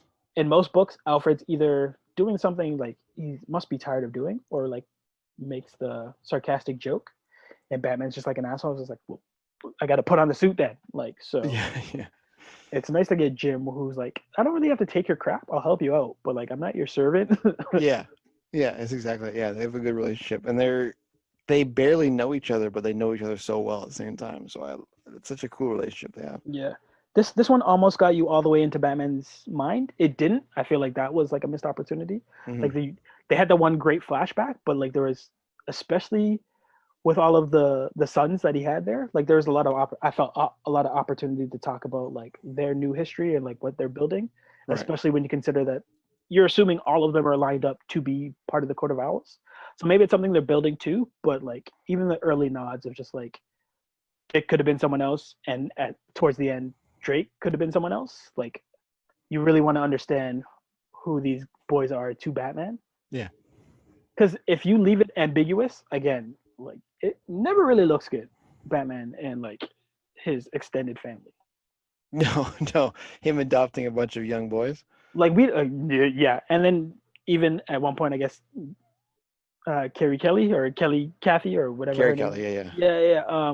Like as a reader, as the audience, we're behind the curtain, so we actually get to see like the father dynamic and like the Batman shit.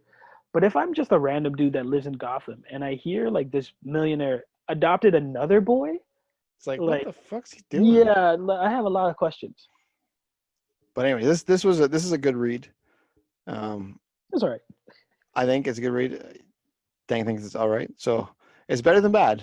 Well, again, it's far from mediocre. You'll get our top 3 when we get to our top 3. Yeah, we'll get to our top 3. But for now, we've got everything. Yeah, because we have great stuff to talk about coming up right now. Like Batman Hush. Oh my gosh. This one is from 2002 to 2003, written by Jeff Loeb again, and art by Jim Lee. Do you want to give the premise, or can I do my one little? Go ahead, do your thing. So I just wanted to read all of the cameos that are included in this run. Bear with me. Killer Croc, Catwoman, Ivy, Poison Ivy, Huntress, Hush, Amanda Waller, Oracle. She is in that, isn't she? Obviously, Tommy Elliott, Old School Green Lantern in a flashback, Lois Lane, Clark Kent, White Perry White, which was awesome to see White Perry White. And I don't mind Black Perry White, but Batman. Sorry, Dark Ivy Superman, Superdog Crypto, Joker, Harley Quinn, flashback to Barbara, flashback to Jason, Gordon, a Two-Face Mislead, Riddler, Ra's al Ghul, Talia al Ghul, Scarecrow, a Clayface mentioned. You never get to see Clayface. I know you love your Clayface. He's not in many of these. But... and again, Hush. Are you fucking kidding me? Yeah. This was 12 issues. You needed all those motherfuckers? Yeah. Anybody listening to this, if you're getting excited about that, it's not good. You don't want that many fucking characters. You know what had me going? They brought back Killer Croc twice. They brought back Ivy a couple times. He opens it. Killer Croc opens it. I know, and I thought like this was going to be great because they were just going to keep using the same few small number of rogue galleries and build a story off of that. No. I was fucking wrong. Yeah. When Amanda Waller shows up, by that point, I'm already checked out. Right? Yeah. Yeah. Did you say what the premise of the book is? Because I can't wait to like. No, it's just Batman's rogues like are acting out of character and more aggressive than usual. And he's kind of like, what the fuck's going on? So it's like Killer Croc was kidnapping a kid and Poison Ivy was trying to get money. Yeah, Poison Ivy was trying to get money. I wrote, "Where's my money, honey?" Because there was a lot of like, "Where's my money?" There is, yeah. Show me the money. I was like, "Where's and how strong is Poison Ivy? Like she's able to. Okay, she got a Superman. So she was able to manipulate Catwoman for one thing. So she was able to manipulate a woman, and then kicks her ass. And then she's also able to manipulate a alien. Yeah, with resistance to everything. I know she had like kryptonite. Didn't there a throwaway line of that she has kryptonite lipstick or some shit like that? I'm like, how the fuck did she get that close to Superman to give him a kiss? I don't. I'm surprised you're not saying what you should be saying about. Pussy gonna get him killed. Thank you, sir. Thank you. Yeah. Speaking of which, I put it on her pussy. I just assumed she had wet ass pussy. Well, I don't know when Lois is looking the way she's looking in this comic. Right. What's he thinking? Because she was like they drew her to look like a fucking snack. Well, that's Coke's hot take. Like Lois Lane. I'm not objectifying comic book. Usually Lois is just like whatever, chill. Usually low end. Yeah, in this one it's like she's showing everything off. I'm like, that's Lois Lane. Okay. Yeah. All right. To Coke's unit of measurement, anytime you introduce a new character, they did it. I laughed at book 3 because that's when Tommy Elliott shows up to the front door of the Wayne Manor. I was like, okay. Yeah, I bet you didn't guess who the killer was. Not only does he just show up and like with that role, but he shows up in the same trench coat that we've seen Hush in earlier. Yep. He comes with his own set of flashbacks, which gives him a stronger connection to Bruce. Yep. Which made me laugh. And the fact they kept doing close-ups on his face. So like you'll get that profile shot or like that straight-on view of when you see Hush in the Band-Aids. I was like, Coke, this is a great rule. But like book 3, I'm already like, oh, I don't need to read anymore. I know who the killer is. Because they made it so fucking obvious in all the ways. Like I was like, all right, well, it's definitely him. Good. By book 5, you have Superman versus Batman, and I'm like, well, I don't care about Hush anymore. You can't go to Superman and then go down to Hush unless Hush is like some sort of super powerful alien. Like you already discredited your whole structure system, which is reverse on what the Dark Knight did, right? The last dude he faces is his best friend. Yeah. And the strongest dude in the world. That makes sense. Like you may not like it because it's a Superman book, you don't want to read about Superman. But to like you intro Superman fairly early and then you have them fight and then like it ends over. I swear Batman tosses Lois Lane off a roof and trusts that Superman's gonna break. No, Catwoman does. So how did you like the Bat-Cat relationship in this? I liked it personally. I know some people don't. Shit. That was the hottest shit. Like that. Yeah, okay, I liked it too. Where like they were cute and like they're flirting and like they're fucking and like fighting crime. This was the iconic Bat-Cat kiss, by the way. This book. We'll get into the artwork too, because this book is insane for the artwork, and a lot of those panels are like the ones that I've always Googled or like downloaded or like, oh, I remember this poster. Like the Bat Family poster is amazing, and then the Rogues Gallery poster is even more crazy. This is But I was peak. gonna This say, is Jim Lee in his peak, or in his prime, way rather. to drop the ball on writing Catwoman, because she does cool things in a relationship, but she's such a fucking liability by herself. Yeah. Like she ruins a lot of situations, and she gets dummy. Like she only has 4 fights. They keep matching her up against the other women in this book. Yeah, the other women. Yeah, It's stupid. I noticed that too. Yeah. I mean, do it better. She goes 2 for 4. She beats Ivy and Huntress. Which why the fuck is Huntress in this? At the time, Batman had her under his wing, and she was So I kind of guess this trying was a to. crossover. This is your event to like. It's make kind of was. It was just in continuity. Going back to Catwoman, she loses to Harley and fucking Talia. Talia fucking owns her. To And then there's Harley, like, she loses to Harley. and then like, Give I me- swear Joker kills her, because from Harley you get the, and this is what burned me about this book. It ends always in the cliffhanger, but the Yeah. cliffhanger is just showing me the next villain that's going to be in it, Yeah. and it just got me mad, because like in one panel you'd see it'd be Harley Quinn's book, and then at the last panel it'd be like, well, here comes Joker. I was like, why Joker? And then one panel will be like, he's fighting Joker, and in the end he's holding Two-Face's coin. I'm like, don't fucking do Two-Face. So like they were bearing their own lead, Yeah. and telling me the next person they're going to introduce, and then just for what? Like it was useless. Like they weren't even good fights or good reason. Like the plot is some convoluted thing where he needed.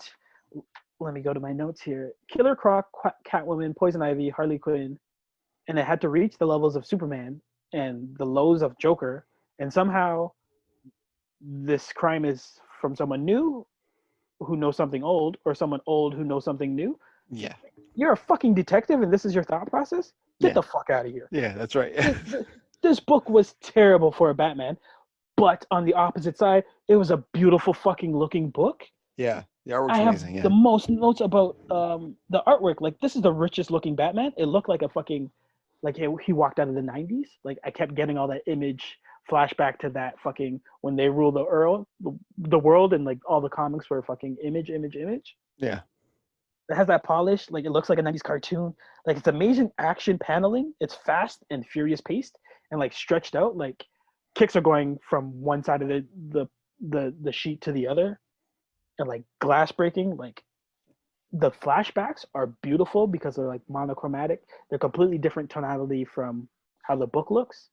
It's almost like a watercolor dream. I was like, these are amazing. They detailed the dialogue bubbles.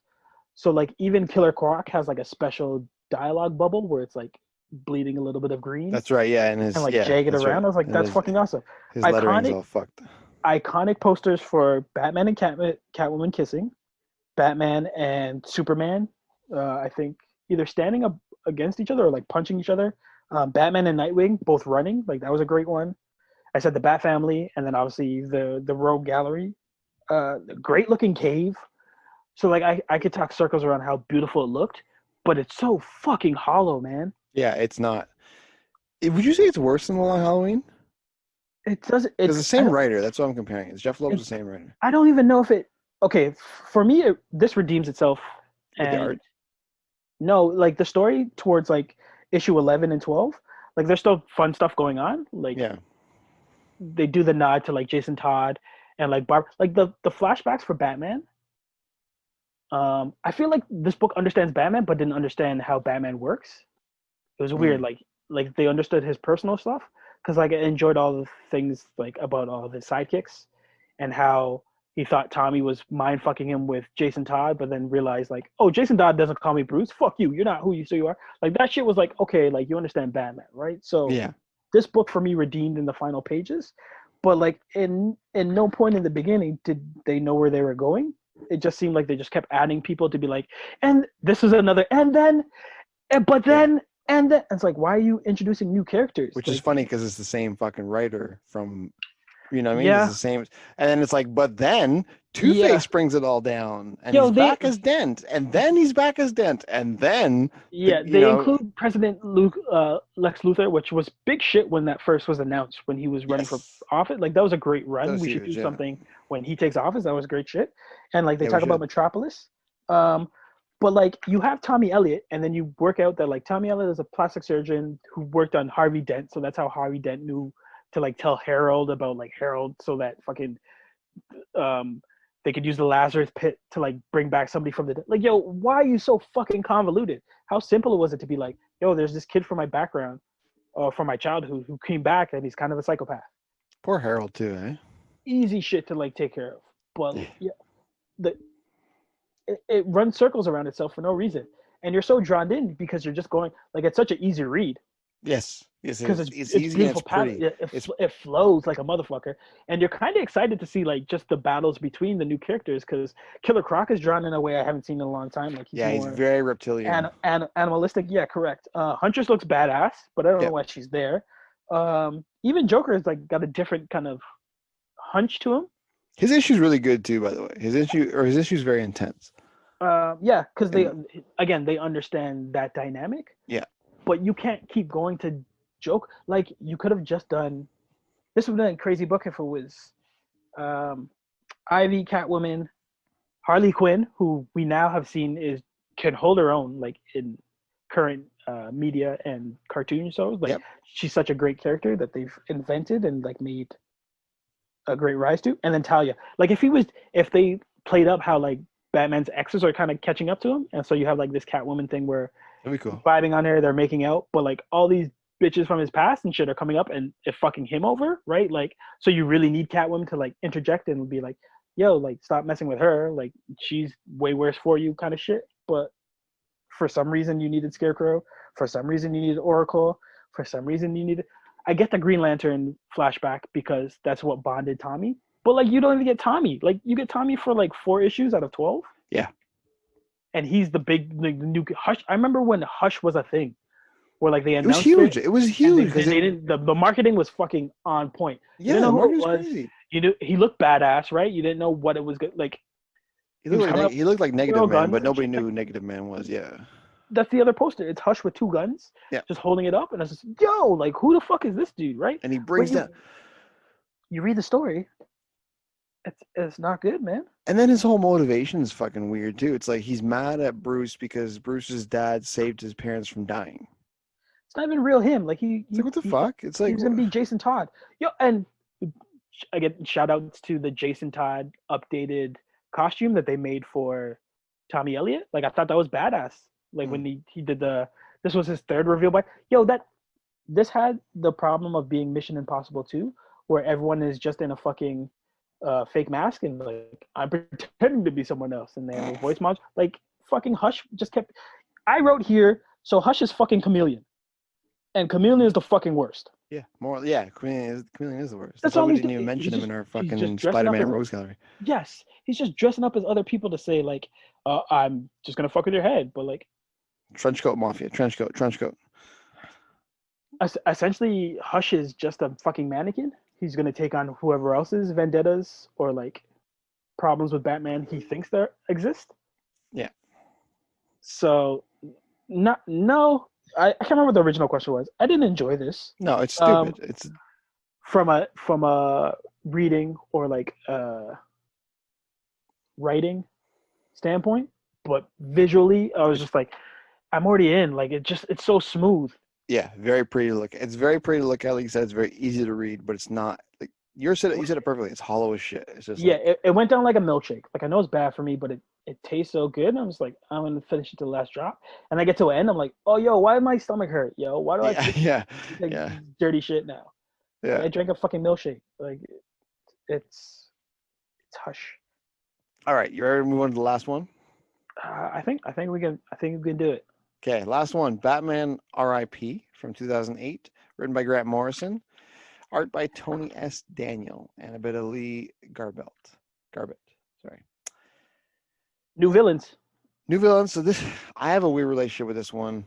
It's a weird story about an outfit called the Black Glove, or a character called the Black Glove, killing Batman's mind and erasing his memories, which in turn unlocks a deeply hidden personality of the Batman of Zur-En-Nar from the old days. So I got a lot to say just from jump. Sorry to do this for you, but I read this book once. This is one of the first ones I read for this. I hadn't read it before. I did not like it at all because it was convoluted, confusing, and fucking weird as shit. Grant Morrison, so you know it's going to be a little different. You get that. But I had no idea what was going on. I didn't like it. I had this rank near the bottom. I was like, this is fucked. fast forward a couple months to more recently. I was just kind of looking through lists of Batman books and stuff like that. And I was like, and people were talking about, oh yeah, this, Batman R.I.P. is worth a read. It's really good. And then I actually saw a comment saying, but you need to check out, these issues beforehand in Grant Morrison's run. And I started studying that Grant Morrison run, and he actually, before he started his Batman run, which went on for a while, and this was part of it, he actually made a point of working in all of the old tropes and old shit from the 40s and 50s and 60s. Everything to him, he's like, when I do my run, everything is canon. Okay. Everything that's happened is canon. So the Batman from Zur-En-Arrh was actually a Batman from like a different dimension or space or something like that back in the day. Which is fine, because I read Zur-En-Arrh like he was having a stroke, so I that's basically it. So he worked it into this. He worked it into the story as in like Batman's backup personality in case he ever goes crazy, right? So everything Batmite was in this. So everything. So when you understand that, it kind of makes it a bit more digestible. Because I read this. You understand the other level that they're trying to. Yeah, do. I read this the first time, I hated it. I read it the second time after knowing that going in, and then going back and reading, I think it was the first 6 or 8 issues before this all happened, and it fleshed everything out. Everything fucking made sense. I was like, oh my God. And the second time I read it, it was so much better. So if we're basing this list off of out of context books, this one does not rank, right? But if we're keeping context in, then this one is very fucking good, in my opinion. I didn't mind out of context because I didn't. Which is crazy because I hated out of context. I didn't have the same background, but there are certain things that just stuck out to me, and I was just like, I wish you pushed them more. Like the Black Glove, fucking awesome. Really cool, yeah, really cool villain. The themes of Red and Black that kept fucking circling back up in the book. I was from the first issue with Joker, eh? Yeah, thematically, I was like, this is awesome. Because they started playing with those tones a lot, and you could start picking that out once you identify that this is something that's going to be worth investing in. Zur-En-Arrh, I don't fucking understand it, but like I like that they're dipping into the fact that Batman's crazy. Like, there's no way you can not say that at this point. The man's still doing this shit, and by this point, he could have done it cost efficiently, safer, or like hired a whole group of people to do it better. So the fact that he's still kind of obsessing and trying to do this, it makes sense that like there's a whole side of his mind that's just snapped and just going into it. But I'm the type of like, because we've read books that really like take the reader for a ride, I wish they fucking went deep into his psyche and really like just had the artwork or the writing just kind of break my mind as Batman's mind is getting expanded or fucked up.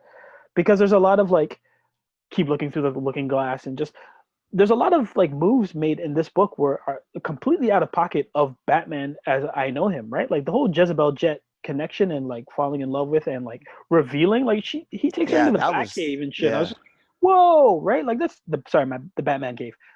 That's huge, right? It's great that like it turns out to be like this whole 180 shit and leads into the whole plot. But the fact that like he's making decisions that I've never seen him make was cool, but I really wanted them to like keep pushing that, like, because essentially he's only making these decisions because Dr. Hurt really fucked with his brain, right? And there's constantly these misleading scenes where you think things are happening in real time, and then like he kind of wakes up. There's a moment where he wakes up in a grave, like in a straitjacket. I was like, yo, dope, right? And like he has to battle in his mind to break out of that shit, right? So yeah, I really wanted to fall down the rabbit hole and like just kind of get sucked in, but I felt like they went straight to like the edge and looked in. Like, nah, we can't take it that far. So I guess maybe the additional stuff you read helped make it clearer to see what that rabbit hole was, but they still don't jump into it, which I feel like it was a missed opportunity for this. It's good, actually. I'm glad you brought that up because the backstory stuff. Well, actually, for the thematical stuff, did you realize that Jezebel Jet was also black and red? Yeah. Okay, you got that. I didn't catch that until after. I was like, oh, that's pretty cool. Well, she towards the end, she basically ends up with like a Black Widow costume. Right. Yeah. She ends up in a dress, and then like she's just like, essentially she. A lot of these writers don't know how to write women. She's basically like, I'm a slut. I run with this dude. I slept with you. So you can like, we can do your bidding. I was like, yeah, there are better ways of doing this with this type of character, right? Because you got him fucked up all the way, right? Like if he's taking you into the Batcave, and it's like one of the Robins are like, "Yo, who the fuck is this bitch?" Right? Like, yeah. let her Tim, in. I think It's it was like, no, Tim. He was like, "What's going on? I can trust her. You can trust her. It's like, what? Like, this is not like Are this you is insane?" completely. Yeah. Yeah, you've taught us everything to the counter of this. So like in my head, I'm like, oh yo, he's really like under a spell, or like she's so in his brain that his brain isn't working right. And then there are nods to like if he has to think, what's the tiny like space ghost Batman like Batmite. Spider Ham shit. Yeah, Batmite. The fact that like that shit's happening, I was like, okay, cool. Like this is the same shit like from Flintstones where he sees that green dude, right? Like, Well, check this out. So when you read the context for this and the issues before it, it's like, okay, so Dr. Hurt has been around for a while, like not a while, but for this run, and enough, yeah. so he actually helps fund, or the GCPD and him team up to kind of create a Batman experiment where they create a Bat Cop, a Bat Bane, and a Bat Ghost, and it's basically replacements for Batman. And as their final test, they go in against him. So my point is he's got a lot of history with Dr. Hurt because Dr. Hurt is the one who was funded that. So he was able to create these side Batmans, and the Bat Cop is Batman but uses guns. Batbane is exactly what you think, is a super beefed up Batman, and there's like the Bat Ghost, who's basically Batman who kills. Right. And they go against him. So he learns about Dr. Hurt from then. The Club of Heroes, which is the C-list ragtag group Batman is a part of, with all the global knockoffs of himself, is when he first faces off with the Black Glove. Did you read? Was that in this? I can't remember if it was in it before. I don't remember. I don't really know. It was before. So there was a whole bunch of ragtag. It's like Batman from like England, and Batman from Japan, and Batman from India and shit like that. So there's like that was included in the story too, and that kind of helps flush out when the Black Glove shit started. Right. Like, oh, there's a Black Glove, and he was starting to pay. He ended up paying one of the Batmen in that group. Anyways, in the Club of Heroes to try and assassinate Batman then, and that's when he learns about the Black Gloves. That was going out issues before R.I.P. Joker is brought into the fold as an ally with the Black Gloves crew, as it consists. I didn't need it. I didn't appreciate it. I didn't care for it. They don't need Joker. I did laugh at the fact that he turned on them so fast. So fast. That's what I loved. Yeah. Like, that shit made me laugh. But it's like again, like I had been reading 6 days of fucking Batman books, and a lot of them have Joker influences. And at this point, like for this book, it seemed like such a crutch, especially launching all these new villains. Right, but and like let me. Okay, so this is the reason I'm getting to the point of the reason why they included Joker. He's brought into the fold as an ally with the Black Glove. No, it's not, but it makes sense. You'll see it, Black Glove's crew, as it consists of the Black Glove's crew, all those guys that you see. My point about the Club of Heroes is they're all the nemesi to the Club of Heroes. Nemesis. Yeah, so all his crew are the opposites of the other Batman that from different places that are named different things. But so that's why they bring in the Joker, because they think he's the Batman's opposite. So the Club of Heroes, but they're the villains of the Club of Heroes, but he's easily the most insane and most unpredictable. So kills one and maims another just because. So that's why they brought him in. They brought him in because he is Batman's direct opposite. He's their main rival. And we already have this guy, this guy. So that's why we're bringing that's why they reached out, though. You got Fracture, King Kraken, Period.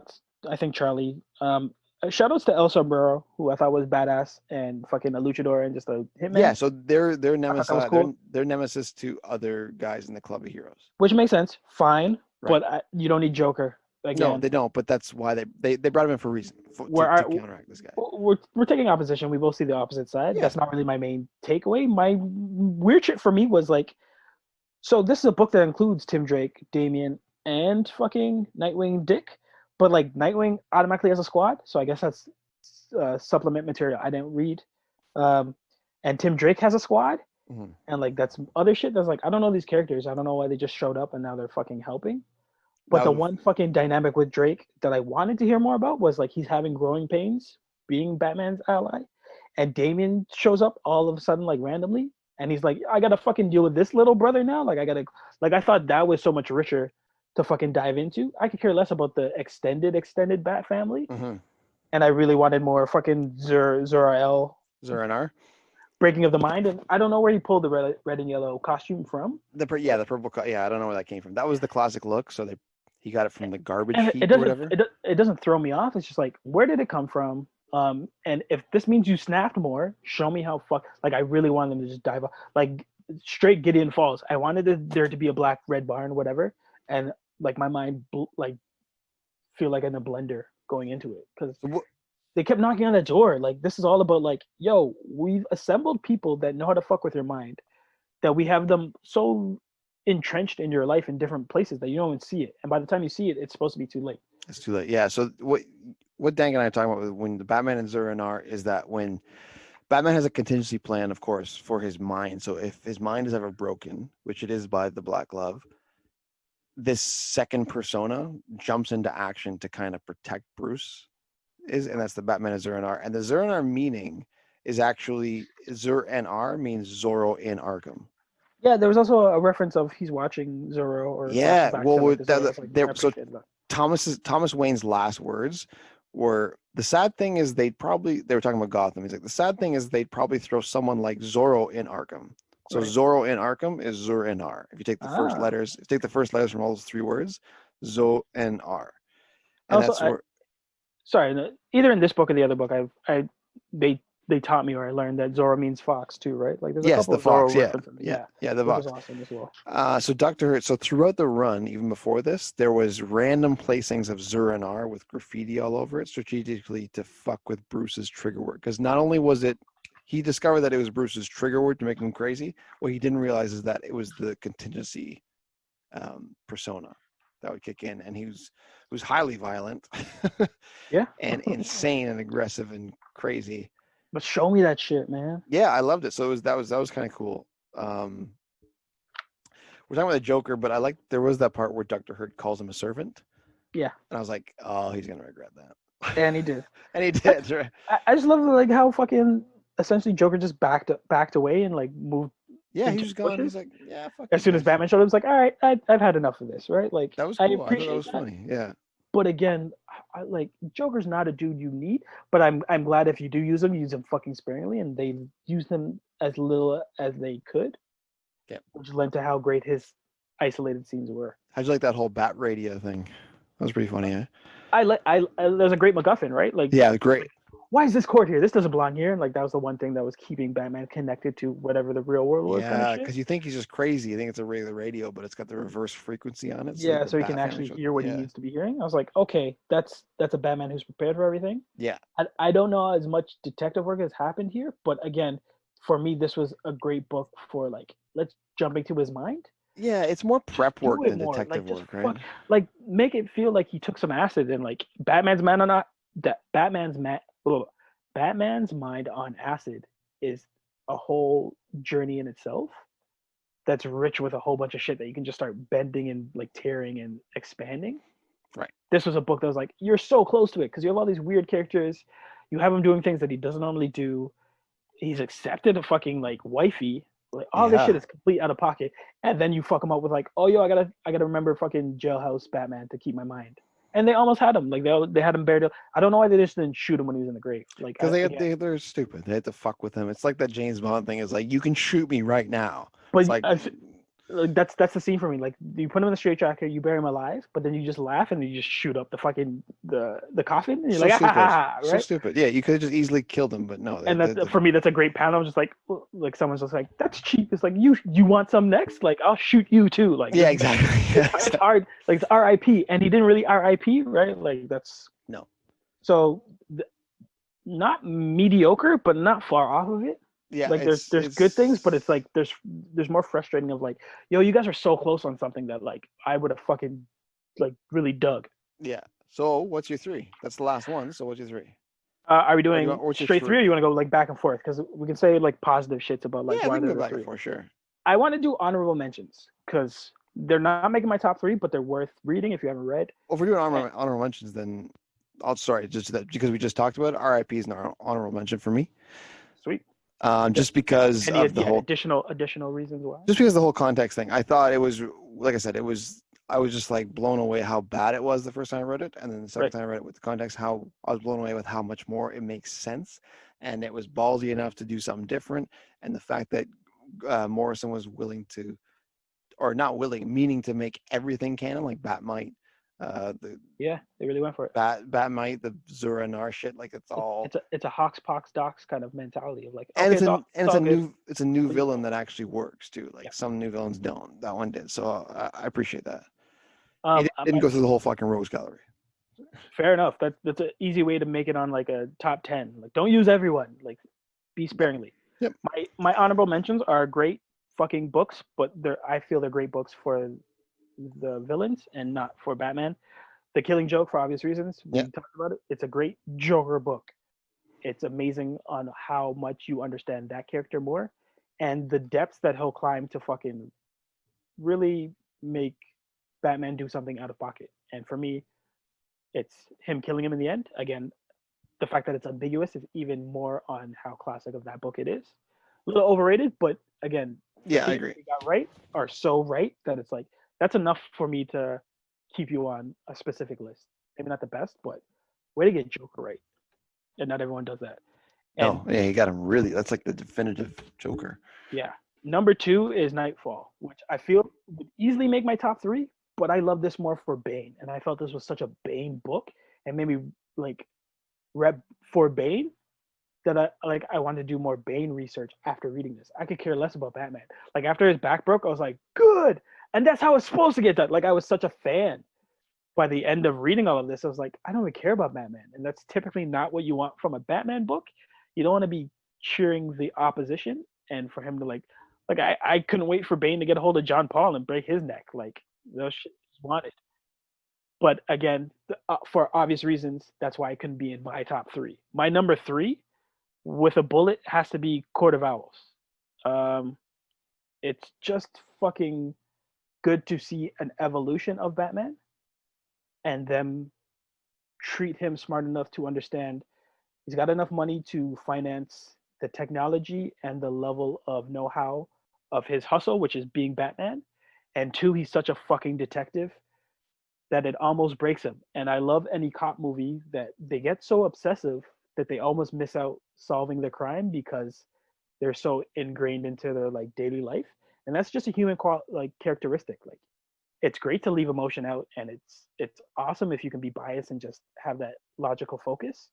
But this is a book that kind of bends that, and Batman's too close to the situation, and it starts to bleed out. That you're like, oh fuck, like this may actually not work out for the man who they say is the world's greatest detective. I still don't believe he is, but in this book, he at least does stuff that makes me think he's like Gotham's best detective. So that's my number 3, Code of Owls. See, my number 3 is one of your honorable mentions, Knightfall. Great read. I was surprised because I've only heard bad things about it. Right. So I was kind of like going, maybe that helped curb my decision, but I only heard bad things going into it. So when I read it, I was like, yo, not only is this a good Bane story, like a sick Bane story with his, even though his sidekicks are kind of silly, like his gang, Right.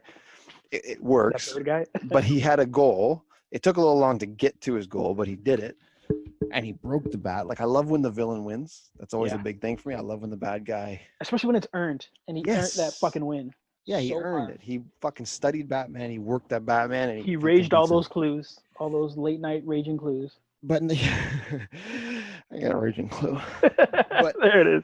Not only that, but at the same time, the side quests, which we mentioned before, the ventriloquist side story, the Scarecrow and Joker story, that shit was awesome too. The Zaz issue was a highlight for me because it was so intense. I was like, man, it's like, what's scarier than a fucking serial killer in a room full of like helpless people, right?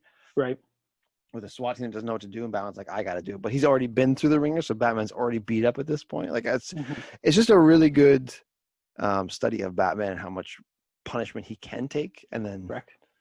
Yeah, and like the Rose Gallery was used, but it's not like all his primary ones. So you get some weird guys like Maxie Zeus. And... Yeah, there's good restraint with them including who they did from the Rose Gallery because they only give you so much, and then just looking beyond what's happening with that Rogue Gallery of the month, you see that Bane is not too far watching all this shit and pulling the strings. So you get that Godfather, like, okay, like Bane chose this guy specifically, and this guy's Yeah. mission is only really to fuck up Batman in this one area. And if he does that, Bane gets to break his back, which you get to see pay off, and it's like, yes, good choice. Go ahead. Your number two. Or My number two is I had to battle with it, but rereading it again, and when I say rereading it, I read the 2 issues. It's the Dark Knight Returns, Frank Miller. When I read it one time, and I was like, this is fucking great. But then I reread the second part, which I don't like as much as the first part. I feel like the first part, if that's all I got, that's easily my favorite Batman book in the longest time, because it's such an easy premise. I'm retiring. I'm too old for this shit. Oh, they need me back for one last one. Fuck it, right? Yeah. We've seen that in every movie. We've seen that for every cowboy, and Miller just does a great 1-2 understanding of where Batman is in his life and his mindset. Like, he's so fucking stubborn that like he won't lose to like age, and you're supposed to lose to age, right? Like, you're supposed to not be as young as you were to be able to handle all the shit you have to handle, let alone being Batman. But I fucking love the inner dialogue. Like, this was my favorite Batman dialogue book, because he's constantly saying what he needs to do next, but then he's like begrudged and like cantankerous because he's an old man. He's like, I gotta use the rope, like, and fucking I gotta use a gun. Like, he hates the man that he's become, but his sheer drive to like finish what he started, to the point that like he makes fucking stupid and careless and reckless decisions, including adopting Carrie onto the situation, into like the dynamic duo, like work against them but also work for him. I don't know if he would have known that, but like there's a scene where the new commissioner wants to fire at Batman who's taking off in his plane, but she sees that like Carrie's hugging Batman and they're escaping together, and she's like, yo, hold your fire, there's a child there, like we can't shoot at this child. Yeah. So like if Batman understood that's a crazy, like, that's crazy psychology for the man who has a plan for everything.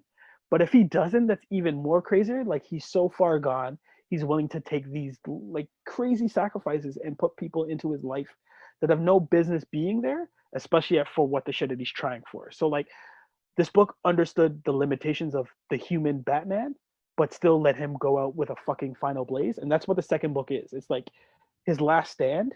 So you see how fucking like super stubborn and just like dug in his heels is when he goes up against Joker, when he goes up against Superman, and when he beats them. And he shouldn't, but he does, and it's fucking gratifying. That's like, how do you not give this a fucking top 3? Yeah. My number 2 is actually your number 3, the Court of Owls. I liked it a lot more. We already talked about why I liked it so much. It's my first time ever seeing Batman just caught unaware, and that's for a man that's prepared for anything. Like we were talking about with the Batman R.I.P. shit, he's prepared for everything. And this one, he was like, it exposes his bad side, whereas he's so at this point this version of Batman is so stuck in his ways and so self-confident in himself that he's borderline and crossing into arrogance, where it's like, they're not real, I don't believe him. And his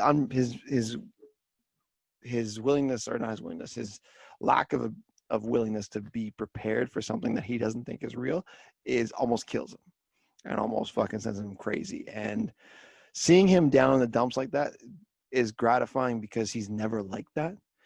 And you get this secret society. And it's not just one villain who does it. It's an entire society of secret villains that are ancient, basically, are able to bring him down. That's what it takes to bring this man down, and that's what they did. And if it wasn't for that little water loophole thing where he gets out, he'd probably still be stuck in the labyrinth now. So that's, again, I like when the bad guys and the villains win, and they were pretty fucking close to winning. And a great fucking like lead into what the future may come. Yes. Because they're just like, all right, fucking launch them all. They launch all the fucking zombies, essentially. Yeah, all the talons. Yeah, and they're just cool because they're eternal. Like the Court of Owls, you don't get rid of. They're just there. And if you're fucking with them, and it's crazy because he was almost in the story. He's almost jealous. Like, he's like, I'm the protector of Gotham. And they're like, well, you aren't. You were never really in control. It's always been us, and you guys, Gotham's expanding a little too much, and we want to reel that in. Bring it back in. I'd love a fucking League of Assassins versus Court of Owls book. That'd be sick. If I could get that. That'd be sick. And it's crazy because the Court of Owls have been in the movies, the Batman Yeah. versus Robin, and it's just not as talked the about. same. Yeah, it's not the same. It's similar, but it's not really. That labyrinth scene wasn't like this. Oh, it's such a great fucking scene. Yeah. I think we can both talk about our number one because it's the same. Year one. It's amazing. It's tonally, a fucking classic. Paced, classic. Understanding of the three main characters, who now I include as Bruce, Jim, and Gotham. Like, Gotham's a fucking character and maybe the best one in everything that we've read. It understands what that city is and what it means to these guys who essentially are just homecoming and first time here. Like, first time, long time, which is Jim. Just like, I've always been a cop, but it's my first time in Gotham. And to understand what their lives were like just getting off the ground is so fucking satisfying because they put the work in and you could see the work just developing and not working out all the time and missteps and understanding like I got to do this to get to this, or for Jim understanding how to play the game and who the players are. Like, all that shit was so deeply rooted in telling a story about Batman that you're really not telling a story about Batman. You're telling a story about Gotham. Yeah, I love how you're telling a story about Jim and Bruce. I love how the chips are stacked against them from page one. From jump, yes. They're both new to this world or this city. Bruce returning, but he's been gone for a long time, and Gordon's just there as a new time. And his first day on the job, he's witnessing shady ass shit. First day on Batman's job, he almost gets worked by a couple thugs. Like, it's like chips are stacked against them the whole way through, but they find a way to get through it. Level, and kind of persevere. And the villains don't win in this one, so it's kind of not the same as like I always like. But it's such a. But the villains aren't even revealed. The villains aren't revealed. Right? It's just gotta scratch that. Like, it's just surface level shit. It's just surface level, but it's like corruption is the villain. It's not one face. It's like corrupt cops. Well, and that's why I say, like, drug dealers. Gotham is a fucking character because, like, Gotham's the one that's taking all that on. You're like, yo, I love this city, but this who she is, and you can't hide from who she is, right? And like you said earlier, the SWAT team, the fight in the abandoned building with, or the blown up building with the SWAT team, is amazing because he can't just kill these guys. He can't, and he's sussing it out too. He's like he goes in there and it blows up. Like, he has to fight a couple. Like, it paces itself out to get to this final ninja banish of bats, right? Like, they understand how methodical and slow Gotham is. Like, everything has to, like, if it's not coming at night, it's gonna be a little different, right? So and it's amazing because when he's like. Oh, there's 12 cops left. I only have 3 tranks. Yeah. And my belt's burnt up because it's like, oh, this is kid. He's doing inventory in his head through a fight to be prepared for what's coming. And he's like, it's so sick. You're getting detective work from 2 separate sides of the coin. Yeah. Who both are interested in the same level of justice. They're just doing it from 2 different ways. And they kind of learn it on their own. They learn how to do it from the opposite side as well. But even though they lean on their own way, they're just like, I got someone across the aisle that I can count on, which is a great relationship. Like, it's such a buddy cop book too. It's just not traditional of them both being in the car at the precinct. They're just both working separate cases, but like they keep running into be like, yo, you want to exchange notes? And it really works out. I was going to say, it's not an origin book, but it's such a day one book, which happens right after the origin. It's like, okay, I became Spider-Man, I became Superman, I became Wonder Woman. My first day with the Titans. This is my first day of my fucking job. Like, that's a completely different book than it is an origin book. And I appreciate that because we don't get that a lot.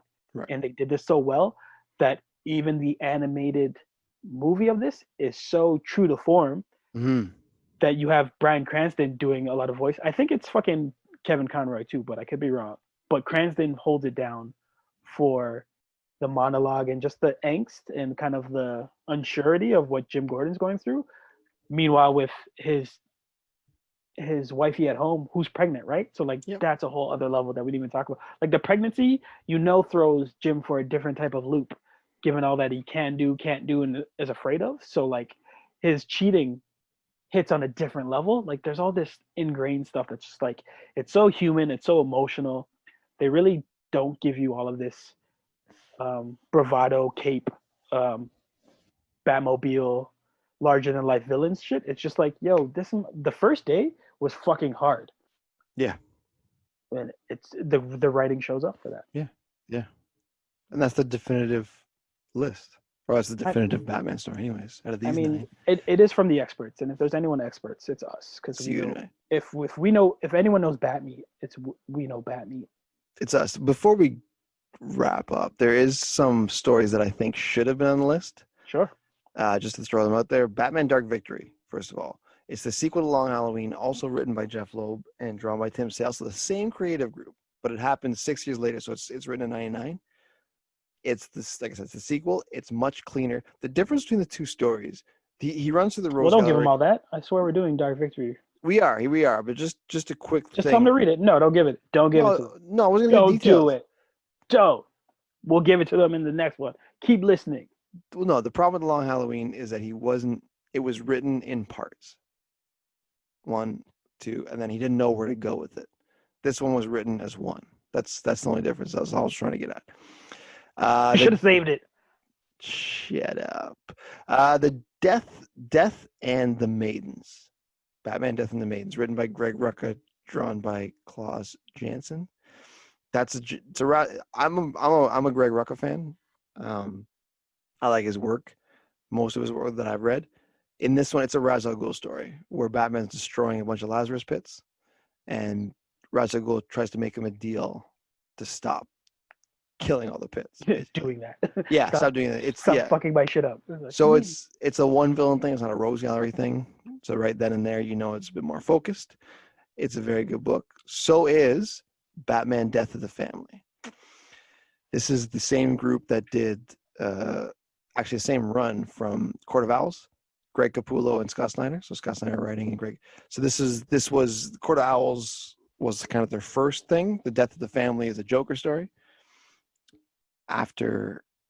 It's the event after this one, and it's where he basically fucks up the entire Bat family. And the way he does it in all the different books, from Batman to Damian to Barbara. Really, really good shit. Can't be worse than Gaslight.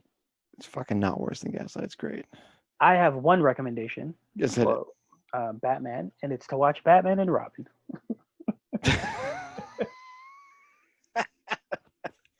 R.I.P. to what's his face? That dude died. Fuck. Who died? Who's the director of Batman and Robin? Oh, Bruckheimer. No. It's not Bruckheimer? Oh. No, it's not. It's not Jerry Bruckheimer. That was Bruckheimer. No, it's not. I promise you it's not. Oh, who did it then? Like, fucking, if you want me to look it up. You're the movie man. It's not. I promise you it's not Jerry Bruckheimer, who's, I hope, still alive. I gotta look up this shit now. I don't remember his name. Oh, Joel Schumacher. Schumacher, that's what I meant. Not Bruckheimer. Rest in peace, Joel Schumacher. I recommend watching that movie, hopefully with friends and getting drunk as you do it, because it's terribly written. I don't blame that for Schumacher, but it's also terribly shot. It does have a nibble bat suit. But nobody cares. Nobody cares.